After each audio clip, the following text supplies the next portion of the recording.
Hey everyone, and welcome to Comics from the Multiverse, the DC Comics podcast from MailFuzz TV. I am Peter, and I am joined, as always, by Matt.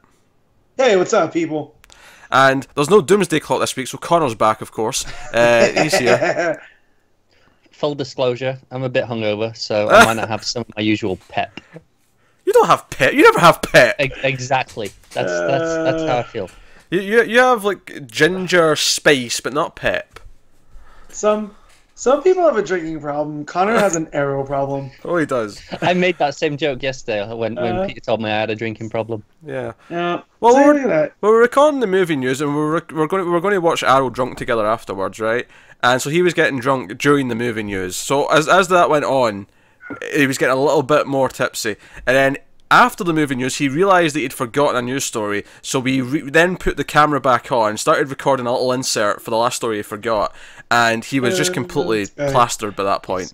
Yeah. So he's having a serious topic about how he's upset that Dumbledore's not properly gay in the new Fantastic Beasts movie, and he's doing it while drunk, and it was the whole thing, it was a whole production.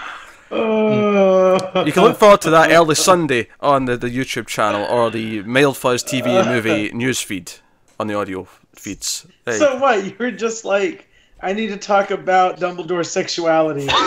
No. There was a news story about that, and I did bring it up quite early in the show that I'll mention this after this news story, and then Pete segued into something else, and I was like, all right, I don't want to ruin his segue, so I thought I'll wait, and it kind of slipped, and I was like, no, I wanted to mention it. Yeah.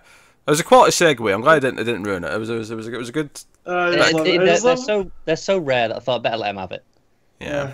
I just love the idea of him going, I forgot to talk about him. Damn it. Pete, turn the computer back on. The computer was never off. You know what I mean. So yeah. There last night? Sorry? I was just asking Matt, was he there last night? No, he was not. He was not. No. So you can look forward to that early Sunday on the channel. But we're here to talk about DC Comics, and it's a week 5, but week 5 is starting to be kind of meaty in the sense that, I mean, okay, it's only 5 or 6 books compared to the normal 8 to 10, but they're all like double size because it's all annuals and shit. But anyway, what have we got this week? We have Dark Knight's Metal number 5, which was never meant to be in a week 5, but it got delayed like twice, so that's where it is. We have Detective Comics Annual number 1, we have The Flash Annual number 1, we have Deathstroke Annual number 1, and then we also have the next New Age of DC Heroes book launching this week, which is The Silencer number 1. It was a good week for it. Yeah, put it on week 5 where there's less books. Yeah, we can give it some time. It's a shame we didn't have the Swamp Thing Winter Special this week as was originally planned. No, it got pushed. Yeah. As we reported on the news. Maybe that was when you weren't here. It was, but I know. Okay. I'm just saying, it's a shame that we didn't have that to fill out. So you're being redundant on purpose. That's I wasn't saying this as it being informative. I'm just saying it's a shame. Alright. It was an opinion, not a statement of fact. I saw this thread on Reddit talking about how what was the last Swamp Thing? Was it the Batman annual? Or yeah. I don't know if it was the annual. It was just that issue. That was a Batman issue. It was a Superman annual you're thinking of, because it was in the Superman annual first, and then there was an issue of Batman it was in. Okay, so the issue of Batman, there's an old man sitting in a chair, and someone pointed out that it looks an awful lot like Alan Moore. So now, in my brain, they put Alan Moore in there just to spite him. So, yeah. Alan Moore's just on the moors somewhere, howling into the night. I'm waiting for the day that Alan Moore becomes just one of the wizards in the DC universe. Him and Grant Morrison.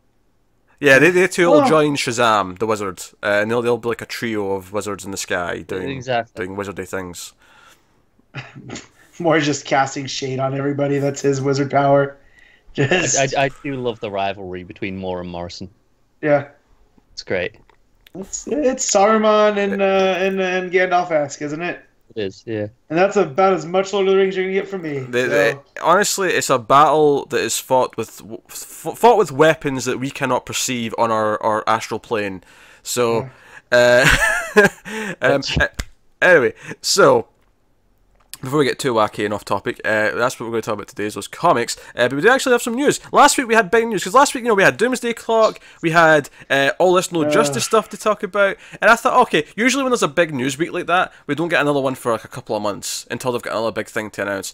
Not only do we have another thing this week that's pretty big, There's also teases that were. I mean, there's the scuttlebutt. This is not actually in the news. I've just heard this around, right? I've got sources. I've got an inside source.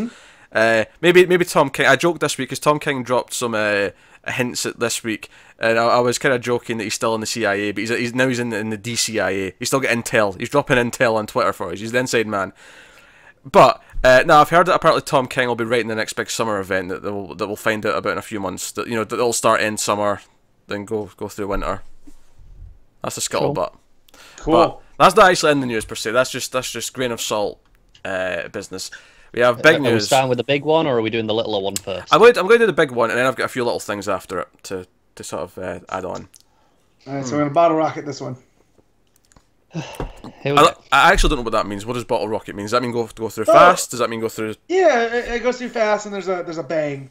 Instead of building up to it, Okay, right. Yeah. I just wanted to know what that meant, because I actually didn't know what you meant by that. Anyway. You never played fireworks before, Pete? What's that? You never played fireworks before? Not really, no. That would mean you'd have to go outside. True, I forget. Yeah, play fireworks in the house. Yeah, be a few fireworks shows. I've never really been all that excited by them. Of course. Why would you? You're a robot. Oh, look at these lights in the sky. I'll be honest, they're far more exciting when you're like 14, you're drunk in a field and lighting them yourself and going, okay, how far back should I stand?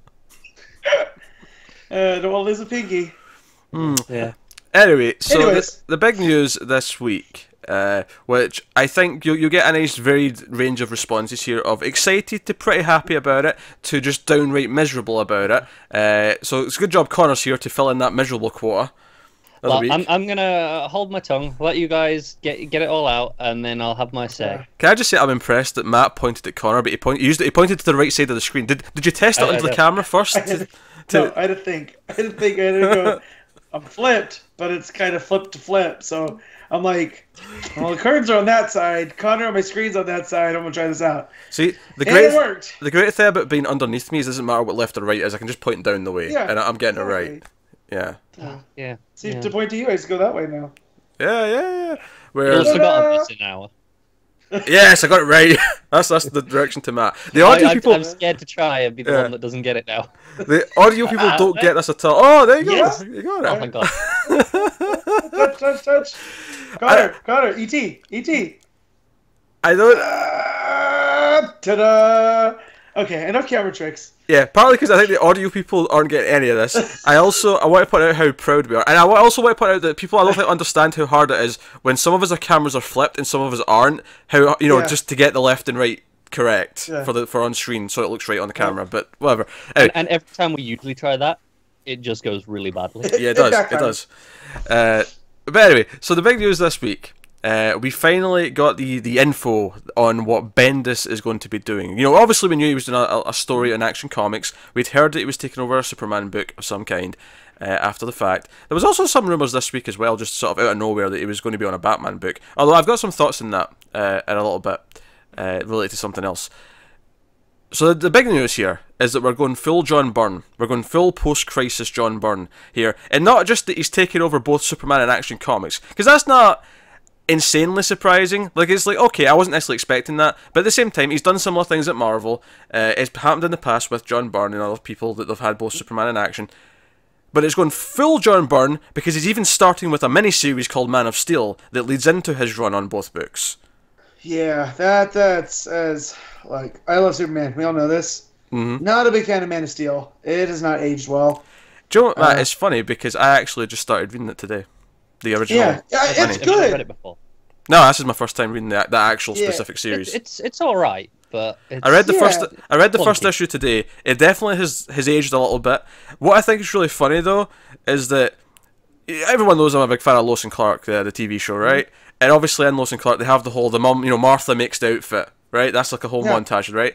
But in the show, they still get but the symbol comes from Krypton thing. Whereas in this issue 1, no, Clark and Jonathan Kent just like whip it up. It's like, oh, we made this.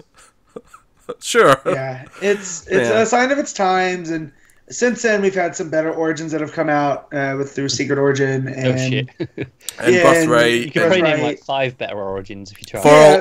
For All Seasons is another one, and then Yeah. But yeah, so I mean, this is cool. I'm glad Bendis is getting a miniseries that kind of ease into the main titles. So I like it. I think I like it because it's making it feel like an event. You know, not a comic book event, but like an event in the sense that it's a big deal. Like Superman runs start, and we're going to start with a big bang. So, like, through all of these continuity changes we've had the last 5 years, right? From New 52 to now to Rebirth, you know, Batman changed very little. And, you know, he kept his thing. And same with Green Lanterns.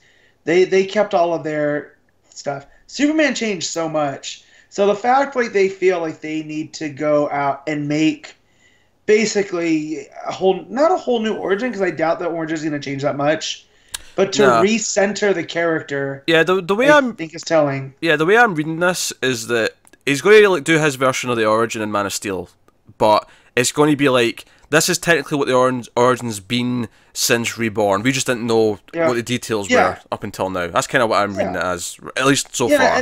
And I don't think he's going to do anything drastic. He might, you know, add some new villain that we haven't, you know, heard of, or you know, because he teased about that. But I've got a cool blurb actually, something he said about what he wants to do with one of the books that I think will be interesting to talk about. But so the concrete plans here of what we know, because they actually give us dates for a bunch of things.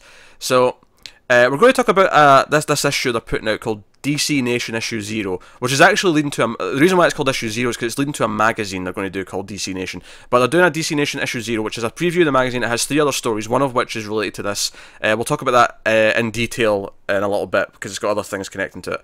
But that's going to have, one of the stories is a Bendis Superman story, which is going to sort of be a prologue lead into the Man of Steel miniseries. That's coming out on May 2nd. So keep in mind, Action Comics 1000 is week 3 in April, so that's what's the 18th, 23rd or something like that, something in that range. So a couple of weeks later, first week of May, you're getting this DC Nation Issue 0. It's going to be 25 cents.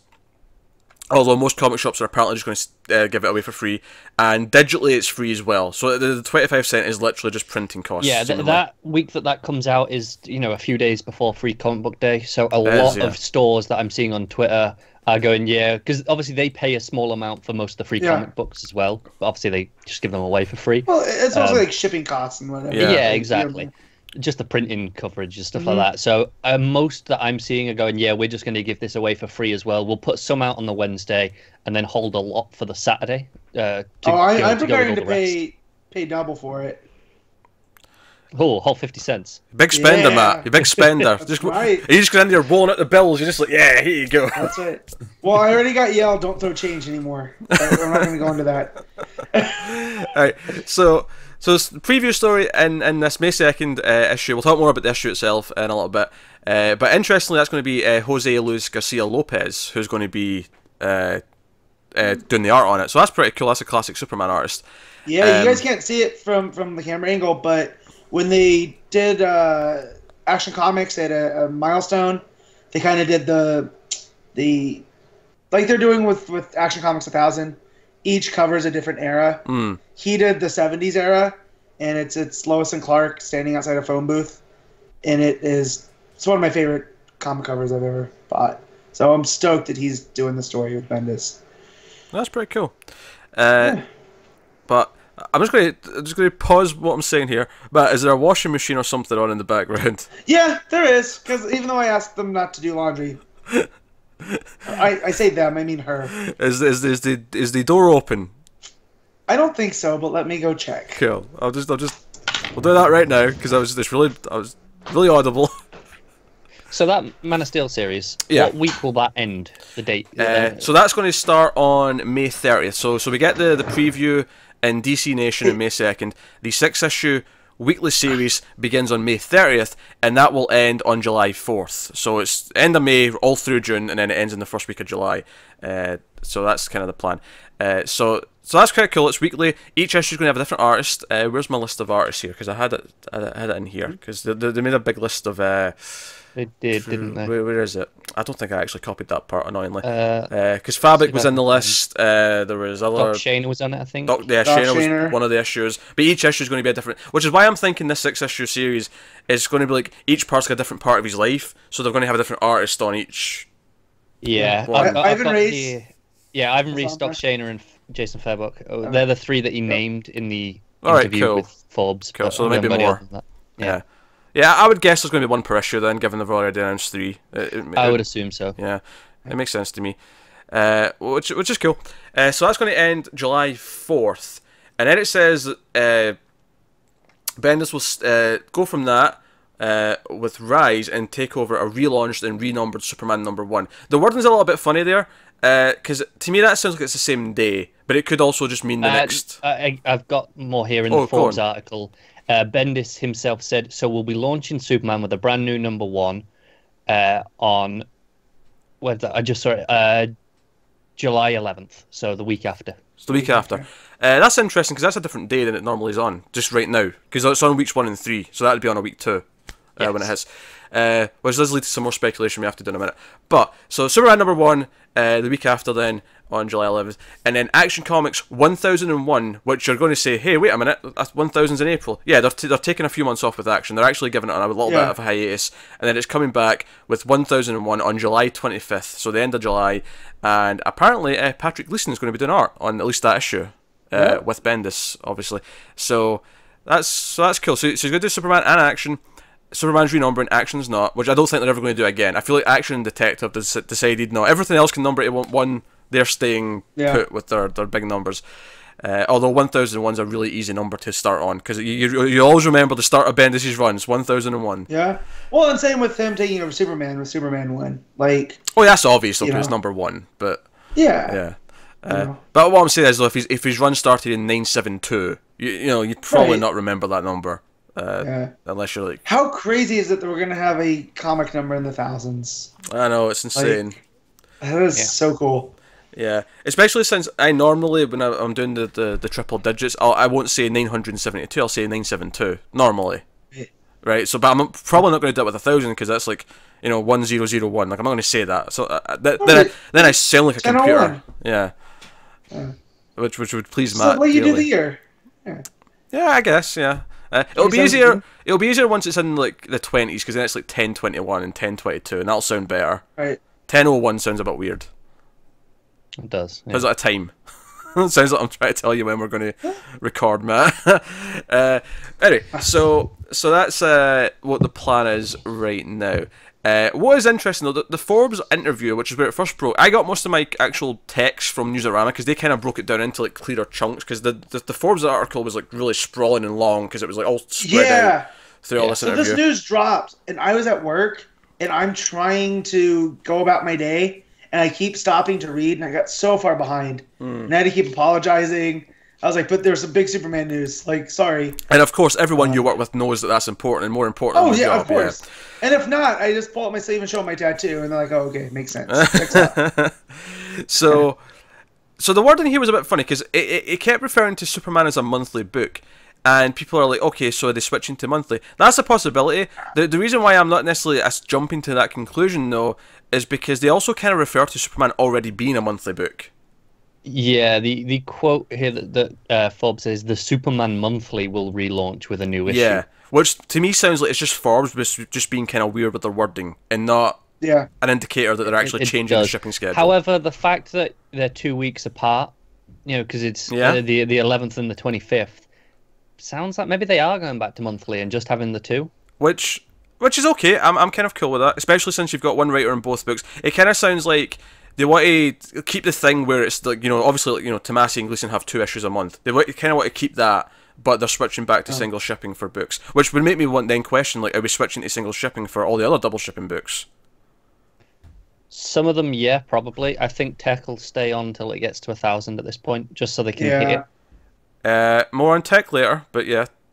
I'm not upset at that either. I mean, I like the double shipping, but we're getting more and more books. My wallet. Yeah, we're getting. Yeah.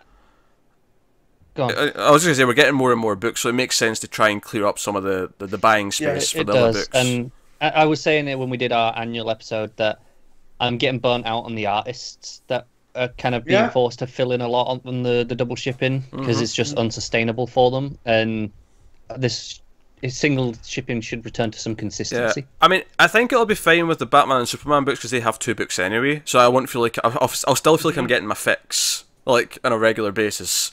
Where I might feel it a bit more is where, like, Green Lanterns, for example. Yeah. And I'm only getting one book of that a month. That might hurt a little bit. You should be reading Hal Jordan as well, shouldn't you? Oh well, yeah, that's the okay. Nightwing then. Nightwing's a better example. By the way, Connor, I hate you because I went back and caught up on Green Lantern. Alan Pals again. Oh, yeah. This is the second time in less than a year you've done this to me. How'd you find it this time around? Yeah, you enjoying it? I mean, that's the important question. Yeah, it's probably the best arc that they did. It was the last one that I read, which was the Guardians. Yeah, the Four Corpsmen. Which, how did we figure that out before? Like, there's 4 Earth Lanterns. How are we not calling them that from the start? Well, 6 now, but yeah, there was 4 for a long time. But there's the 4 main ones on Oa. You know what I mean? Or Mogo. I'll always call it Oa. Anyways, I hate Connor for that. I still have to read the Zod stuff, which is why only one issue so far, though. Yeah. But, yeah, so you're basically caught up. That's fair. Yeah. So the timeline of this again, you got Action 1000, week 3 of April, then 2 weeks later you got DC Nation issue 0 with a preview of Man of Steel. Then at the end of May, you have the 6-issue weekly Man of Steel series, which ends on July 4th, and then a week later you get Superman #1, and at the end of the month you get Action Comics 1001, and we go from there. So it's nicely spread out, but it doesn't feel like there's too many big gaps between like at least the teases. There's a couple of weeks, and there's another tease, and a few more weeks, and then you get the actual series. So that's what's happening. Just jumping into that DC pool and making the biggest splash possible. Yeah, you know. It makes sense, right? Like, it does. Like it makes complete sense. I want to give you some other little quotes here. So, apparently, Bendis and Gleason's story and action will focus more on Clark Kent and the activities of the Daily Planet, dealing with how the actions of Superman impact the DC universe, where Superman proper will be more of the adventure book. But there's another quote here that I really want to say, because this is the one that interests me, and I think Matt will have some interest here as well, based on what he's saying he wants to do. Right. I have a lot of goals for Superman, one of which is to help turn Metropolis into something as provocative and as unique as Gotham City. I think everyone will agree that Gotham is one of the most built and best places in all fictional cities, and Metropolis should follow suit. So Action Comics and DC Nation will be the first hints as to how we're going to build Metropolis up. Both in people and in culture, it'll be more than just a place Superman lives. We'll be taking a good look at how a lot of the place and haven't looked at before. So it sounds like he wants to make Metropolis just as cute, because I think it's a good point where with Gotham you can name so many parts of the city. You can name Crime Alley, Arkham Asylum. You feel like there's like a real sort of rich culture there, and villains that populate certain parts of it. But then you had an entire plotline like No Man's Land that really kind of broke it up and like treated the city like it had character. Yeah, and you have the old boardwalk where Joker, has his base always. So that's a kind of cool idea. So it sounds like and I like that. Because Metropolis is the city of tomorrow, and it should have that kind of more futuristic kind of vibe to it. And it's like, I would never want to live in Gotham City, like, ever. But Metropolis should be a city where kind of like, even though we get alien attacks, we have Superman coming and saving the day. Like, it should be that city. And I feel like it's gotten lost. I haven't felt that, and I don't think since I've been reading comics. Like, we made it a proper character, so I admire that Bendis wants to do that. Yeah, it's a cool way of looking at it. Worth mentioning as well, people were a little bit worried because it said, he's going to like redo the origin and stuff, and like people are like, so he's retconning things and whatnot. People were worried, wait, does this mean that everything we've done since the start of Rebirth and Reborn is going to be retconned? And the biggest worry was John just going to be gone. Like he's basically, and I want to give some shit to CBR for this because they put out an article saying, will Bendis remove whatever from the DCEU? And they put that as a question in the headline when the article itself, about 4 paragraphs in, actually admitted that Bendis on Twitter had already said, don't worry about that. No, I'm not retconning everything that's been happening for the last 2 years. Nothing like those click headlines, right? Like, So don't worry about that. He's not doing that, and that's the plan. So I'm fairly excited about this. I think he seems to have big plans. He seems to be excited because he said he went to the Superman Museum, and that's what really inspired he's wanting to go over to DC. Yeah, and Siegel and Schuster were from Cleveland. He's from Cleveland.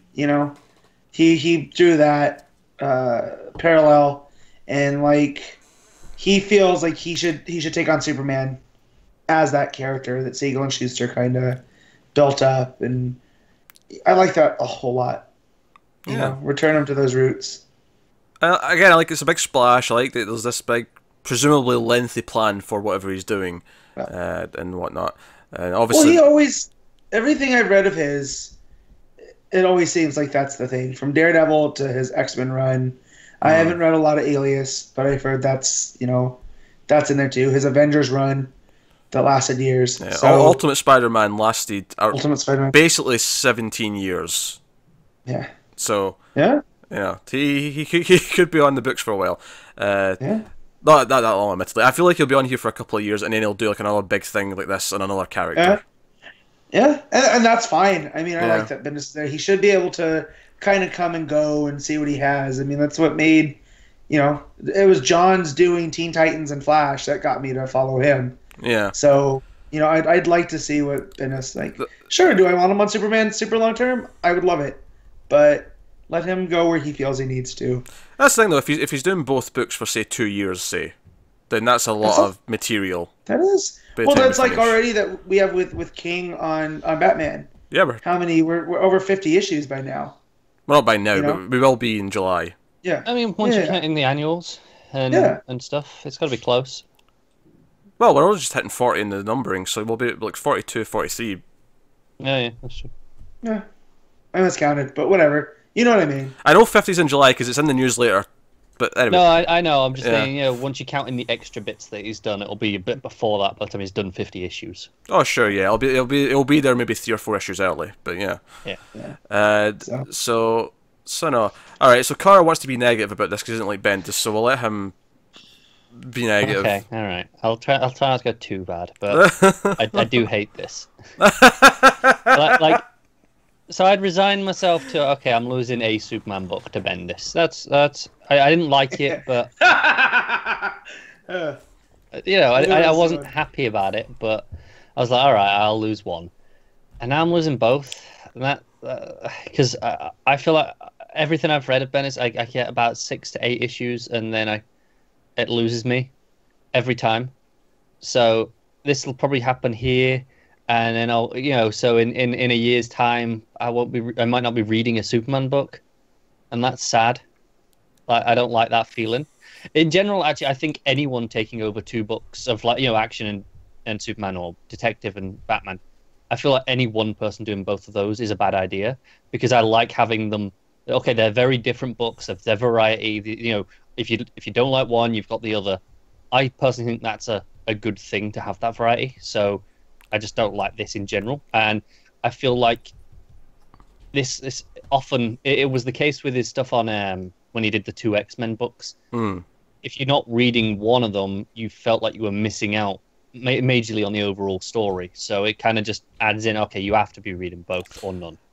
That's where I disagree on that one, because I read both, and I felt they complemented each other well, but I didn't feel you needed both until they, of course, got to the inevitable Marvel crossover.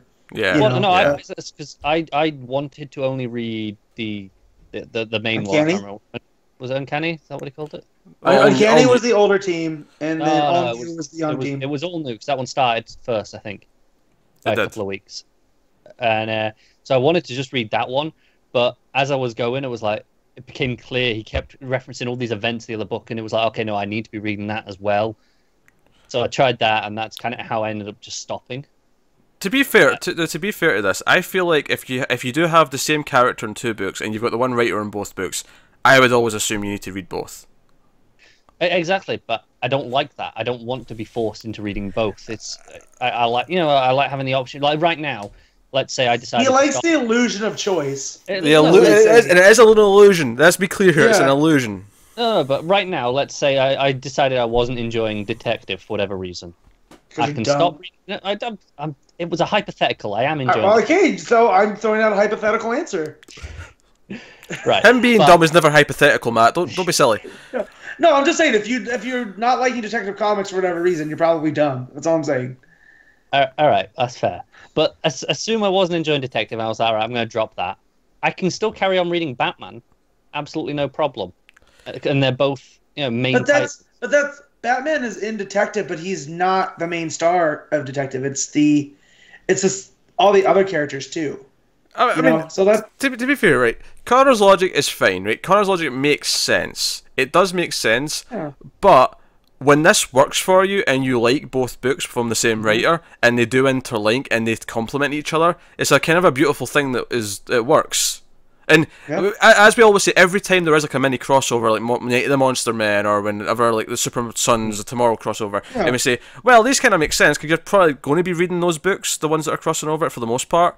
And it's kind of the same thing with, Superman in action. Like, you're probably going to be trying at least both of those. And then, sure, okay, if you don't like one, you probably won't like the other. And yeah, maybe that sucks you don't get a Superman book then, but... I just hope Connor ends up liking action and not liking Superman.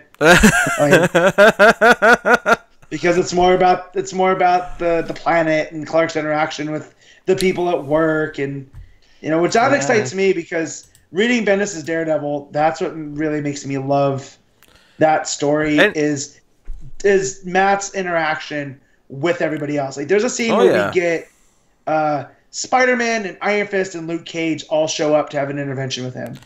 And it was just like, okay, this is cool. And I'll tell you what else, because I think one of the things we said is we hoped he was on a single character, and it turns out he is. He's on a focused character. And obviously action's going to give a bit more Lois and he stuff. He had all that Legion to read in that pile, and I'm so excited right now. You have no freaking idea.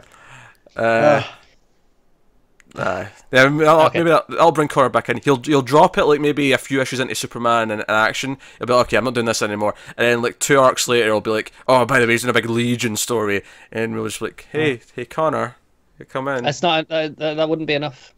Like, I don't think there is any set of characters that'll make me go, okay, I have to read this. Bull. He throws the Tana in there. You're reading it. No. Oh, what's it like to be a liar? I want to know. Well, let's see. When he puts the Tanner in, and I won't read it. Assuming it's not... I'm reading it already, of course. This guy. Do you know what? That's like anybody... I picked up a Suicide Squad issue because Poison Ivy was in it, okay? Like, Matt, we're all well aware that you're the complete opposite of this spectrum, and you'll pick up everything with characters that you care about. Right? It's true, I have a problem. Yeah. Here's the thing, though. You've never really read Bendis doing a DC character you loved before. I'm a bit hopeful that, despite all this cynicism coming from Connor, that once he actually reads the story, and even if Man of Steel doesn't tickle him because it's kind of doing the origin and stuff, when he gets to Superman in action and he sees what he's doing, I'm hoping that he's going to be like, hey, I actually don't hate this, and he'll be into it. No, I'm giving it a try. I'm not saying that. I'm just not expecting to like it. Yeah. I'm expecting I'll go, this is all right, and then I'll be bored of it after a while.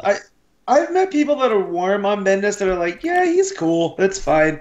I've never met someone that has an outright dislike of him like Connor does. Well, I think, though, another thing that might help it, though, is the fact that we're talking about it every week might make him more inclined to actually care about what's happening. Kind of like how we're talking about Wonder Woman right now, and it's not that great, but it's like we're all talking about it. And alternatively, the thing is, I hear you talk about it and go, okay, I'm up to date. I don't need to read. Okay, sure, that's a possibility, but yeah. I just some of my other things that I actually didn't like, which less to just do with that sort of feeling, is I don't like that Superman's getting a relaunch at #1. I feel like that's... I'm not really that fussed. Honestly, this bothered me at the start of the New 52. Now that they've done it twice for New 52 and Rebirth, I don't really care anymore. It's fine. As long as it's not too quick. Like, because, by the time it relaunches, assuming Superman's not taking a break, and it doesn't sound like it is, it'll be at, like, issue 48 or 50 or something like that by the time we get there. No, I get that. It's not bad, but I just wish it'd carry on. And, like, when he took over Daredevil, he took over at, like, issue 18. And they didn't renumber it, so just for new readers coming in, it makes it that much easier. To be fair, if you are going to renumber, I'm okay with it's a new big run that's starting from a new creative team. Yeah. What bugs me with Marvel is they do it multiple times in the middle of a creator's run. I bring up Jason Aaron's Thor all the time because they've done it multiple times, but whatever. And then my last actual problem is he talks about how Man of Steel 6, the ending of this, is he says, the fallout's going to be enormous. It's going to have huge status quo changes. The biggest status quo changes to Superman since Crisis. And I'm going, really? We just got Superman back to normal. Do we need to go through huge changes? Why do you think this is going to be not normal Superman, though? Yeah. Because no, I don't. I'm just saying, like we just got, this is the status quo. We've only just re-established that in the last few months. I don't feel like it needs a huge change again already. Last few months? What are you talking about? Since Reborn. That was like April. That's the last few months. That's not few. In no definition is few 8-9 months. It is in my definition. So I took that as maybe we'll see more a Superman that's more akin to his Golden Age self, which is kind of what. What, we're just killing people left and right?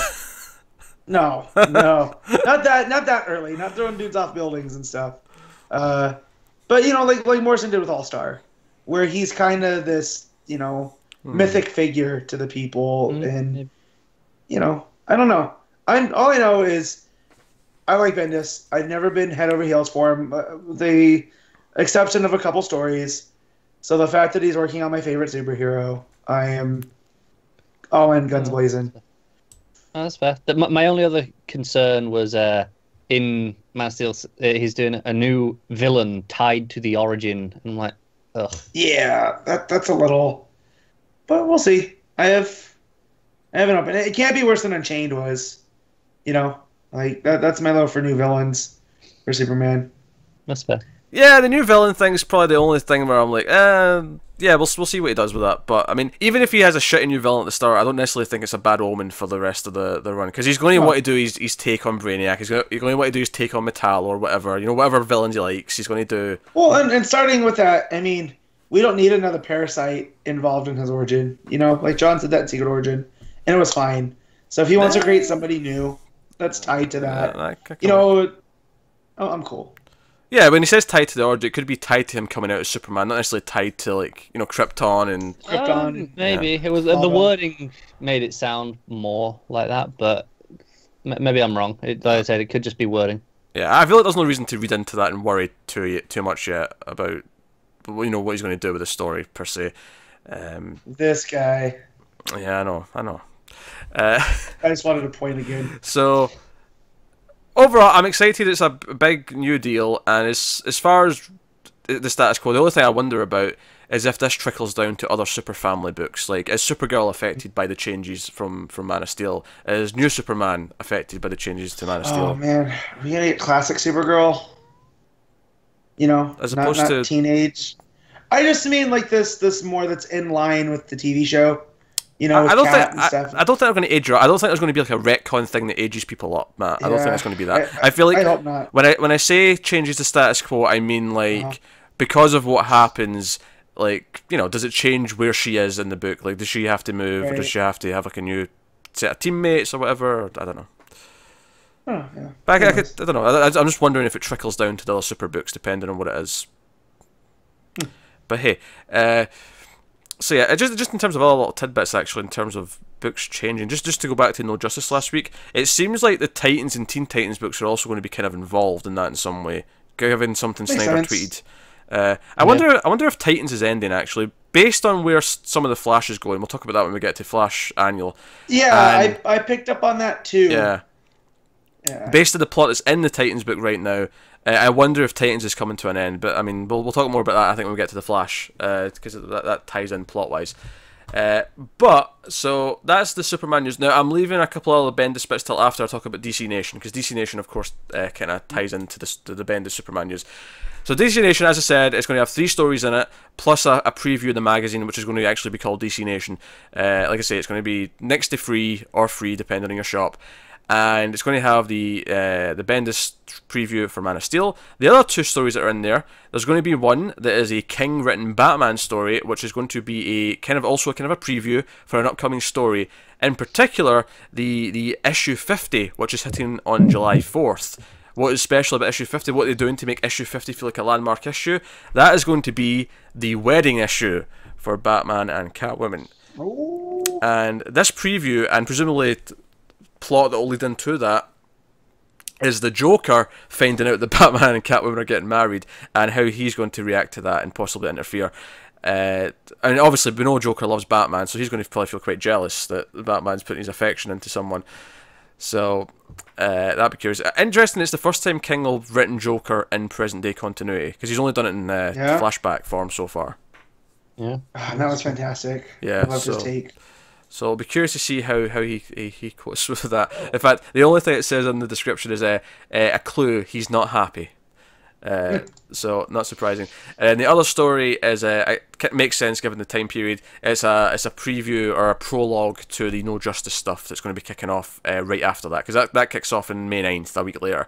So you're getting previews for things that are kind of like staggering out, like one that's starting in a week, one that's starting at the end of May, and one that's starting. I feel like July. it makes complete sense that this is coming out around Free Comic Book Day, because that's usually what they do for Free Comic Book Day anyway. Is just okay. Here's a tease of what's coming up. Yeah, and this is just in the last couple of years, it's kind of been lackluster. Yeah. So the fact that this is more of a return to that, I mean, it makes it feel like the summer season. Yeah, I feel like last year didn't have any proper previews like that, and then the last few years before that had maybe one. I feel like it's been a while since we had like a nice big one like this, where there's not three, like however many pages are going to be, but like there's going to be 3 of these. Yeah. So that's kind of cool. So that's going to tease No Justice, which is a week later. So obviously we'll talk about this when it launches that week with the regular books. And then, like I say, it'll have a preview for the magazine, the fan magazine, which is calling it, coming out after. So that's that. So back to the Bendis stuff, because there was a couple of Bendis things that he's doing. Just to go through these quickly, all of his creator-owned stuff that was originally Icon is moving over to DC. They're calling it Jinx World. Which is basically just for his old creator content to come out. They listed a bunch of stuff that they're doing at least digitally first, including Brilliant, Fire, Fortune and Glory, and Total Sellout. There's also plans for maybe some additional characters, and there's plans to maybe release what was the other ones? Murder Inc. Scheduled as well. So that they're planning various things in that. And the other thing, and this is probably the surprising one, is that part of his contract is to also launch another imprint that they're referring to as a pop-up imprint in the style of Young Animal, kind of like what Gerard Way's doing over there, where Bendis can do some, flexing his muscles and other original stuff. It's going to have multiple titles, and there'll be kind of like, basically they kind of phrase it like there'll be a couple of titles at a time, but they might be minis or they might be whatever, just to kind of like be these spotlight kind of runs that he's going to be writing. And it will feature some characters from DCU, so it sounds kind of more in line. I mean, obviously the Young Animal stuff is actually crossing over with the main line right now as well. So, but it sounds like, and this is actually where I think the Batman rumors might come into play. I think if he's going to do something in Batman, it might actually be here, and part of this, where it's a little bit more tangential Batman. It's not part of one of the main books. A little bit more where I can ignore it. Sure, if you want to look at it like that. I don't know. If you want to compare it to Marvel, maybe it'd be like the equivalent of a Batman Max series or something like that. Where it's a bit grittier and edgier on the fringes. I could see them maybe doing something like that. I did like how positive he was about the Jinx World stuff. He kind of said, anyone who's been reading these books anyway, they probably won't feel the difference when they're reading it, because nothing's changing for that stuff.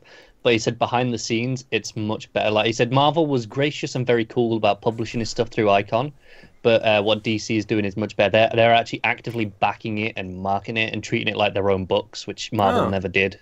So he's much more positive about that. That's cool. And I think, if anything, it just shows how long his contract, or how long he expects to be there, because he's just moving all these things over and making it part of the family. And yeah, he could have gone to Image or something like that, where he'd have his control and do what he wants there. But no, he brought him to DC for a reason. So that's cool. So we've got some other news as well. Some small things that popped up this week. Chris Wildgoose, who's been doing the art on Batgirl, is leaving the book. His last issue was the one we just did last week. And but it's just for fairly positive reasons. It's because he's moving on to a new secret project at DC, which he has to start working on immediately, and that's why he can't do the rest of the arc. The last issue or two of this. So not a big deal. Obviously, if you want to speculate as to what he's moved on to, I'm hoping one of these upcoming Justice League books. It could be. It could be. The timing would be about right. Yeah, if it's not that, then it's something that's going to be announced soon. If it's something that he has to start on right now, so. But yeah, that's cool. Where was the name? I had the name in here. I don't think I actually. But it was someone who's done a fill-in before on the series, is doing the next issue or two. And then Minkayu Jung, who's done some Nightwing in the past couple of years, is doing the next arc. So, starting in April. That's cool. I like Wilder's a lot. I've been enjoying his stuff. Yeah, it's been good. On Batgirl. But I'm glad he's not just gone entirely. He's moving on to something else that I'm probably still going to check out. Yeah. And then the next thing basically, once it was revealed that, okay, so Tomasi's leaving Superman, Tom King, this was the tweet I was mentioning about where I was joking that he was giving his intel. He's like, oh, by the way, I know, guys, that Tomasi's already got his next DC project lined up. He's got something cooking. There's something coming. But to tack on to that, now, I don't typically like to bring up the website with the initials BC on the show. You know what website we're talking to, probably. If not, you're better for it. Yeah, you won't take too long to find out. But basically, they sometimes have rumours and sometimes they pan out, so it's probably worth mentioning. Just, again, tying into Tomasi and what he might be doing next. So the buzz is that he will actually be taking over Detective when Tynion finishes his run. And to be fair, we've kind of like heard that Tynion was kind of getting towards the end of his run. The Batman Eternal arc that's coming after the fall of the Batman is probably going to be his finale. It makes sense because he kind of came onto the Batman stuff. He was involved in Batman Eternal, the series. Yeah. Yeah, and obviously that's calling back to that. And then on top of that, we know he's moving on to Justice League books, so it makes sense that he's probably getting towards the end of his run. And then Tomasi wouldn't be a bad choice to do Detective. Obviously, he's done Batman before, but I do wonder, like, do we keep the team? Like, are we keeping like these characters? Are we keeping Steph? Are we keeping Cass? Are we keeping these characters? Yeah, I think a lot of that depends on what happens with Eternal. It does, but I definitely don't want to lose Steph and Cass. I'll be pissed if there's no books with them. Even if they don't appear, in the book, like, it's not their book anymore. They're not going to be gone for good. They're going to show up somewhere. It's not like it's going to be a New 52 situation. Oh, yeah. They wouldn't do that. I'd be a little disappointed with this news. I like Tomasi for the most part, but I've already seen him do Batman. I want to see him do something new. No, that's fair. Because we know Green Arrow needs a new writer, because we were kind of speculating maybe Bendis, but now that Bendis is doing 2 Superman books, he's probably going to be working on. This is the one positive for Connor, actually, is that because he's doing double Superman, and because he's doing his own creator-owned stuff as well in the new pop-up line, is that it means that basically he's only going to be on one big like mainline character at a time. So yeah, so you don't have to worry about him. Honestly, the only thing I can say is it means hopefully my JSA is safe for now. Yeah. Assuming we get a book before he's done with Superman. Yeah. We should. Don't be like that. He's going to be on Superman until after Doomsday Clock, surely. Probably. Yeah, I'd expect so. And that's when I'm expecting the JSA stuff. But hey, so it's an interesting rumour. It wouldn't be terrible. It'd be a fine pick. Maybe not the most exciting pick, but he'd be solid. Most likely. Yeah. Underwhelming, but not bad. Yeah. And who knows? Maybe he's excited by the idea of writing some of these other characters. Like maybe he wants to write these other, Oh yeah, maybe. Team characters. Maybe they'll leave the team, or at least the lineup more or less as it is, because it has, for all I've seen, proven pretty popular. Oh yeah, it's been popular. The book does quite well. I mean, it's a Batman book, so Batman books do well. Yeah, but I rarely see anyone complain about the lineup. Most people seem quite happy with it. Yeah.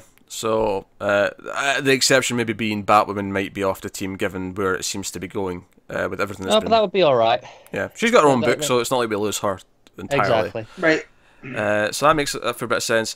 Yeah. Just a little tidbit they added onto this rumour is that obviously we know Tynion the Fourth is going to Justice League, but there's also scuttlebutt that he's also got another project in the works at DC. So it makes sense that if he's leaving double shipping Detective, he's got Immortal Men. He'll have a Justice League book that he's working on, and he might have a third project at DC as well that he's gearing up. So, all things exciting. And then the last little tidbit I want to mention, this is just a thing from Twitter, but I thought it was worth mentioning, is Scott Snyder mentioned he was working on Justice League scripts like when he was tweeting, and Mikel Janin responded to it saying, "Oh, it just so happens right now I'm working on a script by Scott Snyder." Whether that implies that he's doing some Justice League art, or something else by Snyder, I think it's up for debate, but curious all the same. I think it definitely implies more the Justice League, based on him actually replying to that specific tweet. I'm more than okay with that. Yeah. It would be a shame to see him off Batman, but we got plenty of people who are doing Batman and doing solid work. Yeah, luckily good artists are flocking towards Tom King, so it doesn't. I don't think it'll. They're all just throwing themselves at him right now. Which actually reminds me, he released a page from his Superman story from Action Comics 1000 this week from Clayman, and it looks absolutely stunning. Oh, really? So go look up that tweet if you can go find that. But with that said, that wraps up the news portion. So maybe DC will be kind and not give us a big news week for the next couple to give us a rest. But hey, it's exciting. Lots of big things happening, and there's more to announce. Snyder was like going on Twitter again saying, "Oh, that's only half of what we talked about in that like writers meet up a few weeks ago. Like we've got way more to tell you about for 2018." So. You know, and it makes sense that a lot of runs are coming to an end because a lot of people have been on books since the start of Rebirth. You know, it's been almost 2 years. A lot of them are getting to like 40 plus issues. It makes sense that we're starting to shake things up a little bit. So it does, yeah. So yeah. So I guess without further ado, we will start talking about our books from this week. About time. We've gone on long enough. I know. Get excited, guys. There's all this half asleep nonsense. I told you, I'm hungover. I've got no pep. Alright, fine you, but Matt's been all quiet. I'm just holding. We got through the Bendis stuff. I had an adrenaline dump, so I'm just recovering.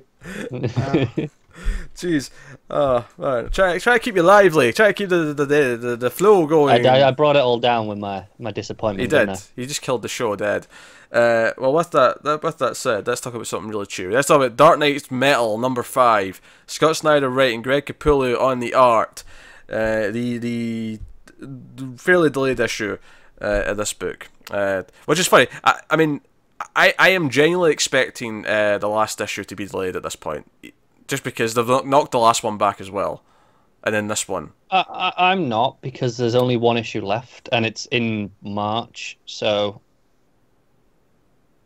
That's true. They got a bit of time because they've got this one shot. I wonder if that one shot, like, because they never announced that one shot at first. That was like added on like later. No, maybe that was okay. We know we're gonna be hitting it late, and we want to finish at this point. So yeah, so they made this choice to like just do this random one shot with Grant Morrison with some craziness. Who knows what that one shot's going to be? I'm excited. I have a very weird relationship with Grant Morrison, but something like this where he has fellow writers, I'm ready. Yeah, yeah. He can lean into the insanity on a book like this. Yeah, and I'm okay with it. Yeah, you know. Especially when it was in Batman, I was kind of like, whoa, this started off as a pulp adventure, and now we're doing like New God stuff. Okay, yeah. Well, let's talk about our boy John Jones, because I think he's the headline coming out of this book. Yeah. I got to that page and I was like, oh, Pete's going to be pleased. Pleased indeed. Martian Manhunter is back. He's apparently been on Thanagar Prime investigating things. He refers to Hal as his old friend, and of course we had in Justice League a couple of weeks ago in a flashback where he seemed to be on the League at some point, so they're definitely doing some retconny things here where we're getting proper Martian Manhunter back. I love the like, John, where have you been? Oh, I've been here the whole time. Yeah, I just didn't know. It's kind of so underwhelming, but I'm like, I don't give a shit. He's back. No. Yeah, they're fixing it. It's great. It's fine. And we know. I mean, that's the thing. Even the that No Justice issue 0 like cover, the Justice League team you see in that sort of slither of the front cover has John in it. Like he's there. Yeah. I don't know if you guys mentioned this last week when you talked about that news, but you know that issue of Batman Lost where he had all the stories in the books. I think we mentioned it. Yeah, one of the books was No Justice. Yeah, that was a tease. If we didn't talk about it on the show, we definitely talked about it at some point afterwards. Yeah, I don't know when because I haven't listened to it yet, although I will. But I thought, well, while we're talking about metal. Yeah, no, it's a fair point. So we have Jean back. He's with Hal and Plastic Man. We find out Plastic Man's an egg because basically he was like all the dark energy of all this metal crap in Barbados was starting to like infect him, and he realized that he was going to go nuts or implode or something. So he became an egg to. Well, it speaks to the tweener nature of his character, right? He's a superhero, but he also started as a thief. Yeah. So if anyone's gonna be more persuadable by dark energy, it'll be Plastic Man. Yeah. So he's basically preserving himself by being an egg. Yeah, and we find out he's also a great superconductor for all this energy. Oh, yeah. I thought that was smart. You know, like, I like how they tied him into there. And, but yeah, he's key for that Phoenix gun to work properly. Yeah. Which is why... Phoenix Cannon. That size, we're calling that cannon, right? I was thinking it looks like a rail gun, which is a cannon, so that's why, you know... Yeah, I was a little bit down on the last issue. I liked this one a lot more. I think this one had the plot moving. There was big moments that made me feel things, but basically almost every scene with Wonder Woman was pretty great. I think this might be one of the best issues of the series. But yeah, I can't really It dispute gets so dark in places, but then it picks itself right back up. Also, we have Superman and Batman as a pair doing the ending of Terminator 2. Yeah. In the lava. I mean, I was almost expecting the thumb as the word at the end of the book. When they're doing it was... Damn, I could hear it in my head. I was just... In this book, they could have got away with that. They probably could have, yeah. But in my head, as they were going down, all I could hear in my head was do do do do do do. And if you want to reference a movie, but you know what? Reference Terminator. I mean, the robots, they're metal. But, We have our own Terminator. Oh, jeez. Skynet's taking over. I hate how it just does it without warning sometimes. Like, there's no build up. It just... I get loud and we don't know till I talk. Oof, Jesus. Sorry. That was... Yeah, so let's obviously everyone's in different places. It's kind of where they were. Thanagar praying. They got the cannon. They're going to fire it to reignite the core so that the metal is bright again. But the Dark Batmen have already manipulated it, so it's the reverse. It's going to darken the core. It's so Doctor Who. Reverse the polarity. You've got Batman and Superman at the core with big evil, Hawkman beast. And, you shall not pass. And Batman's basically, we have to find the light, and there's like one spark in the lava, so they end up going into that to try and find the light at the core of the Earth.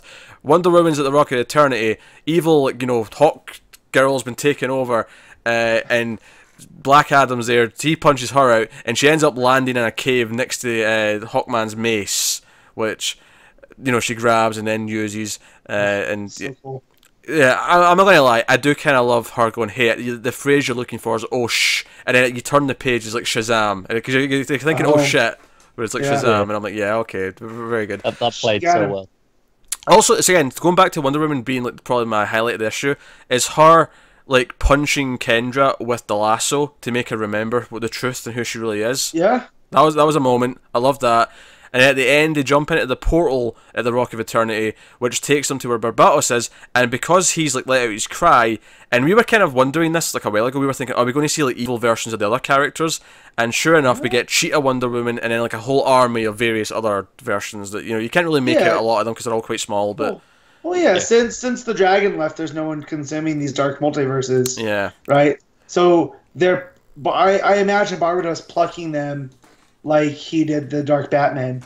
And man, there's the scene with the Two-Face. He's got two heads. Yeah, he's literally got two heads. Yeah. Yeah.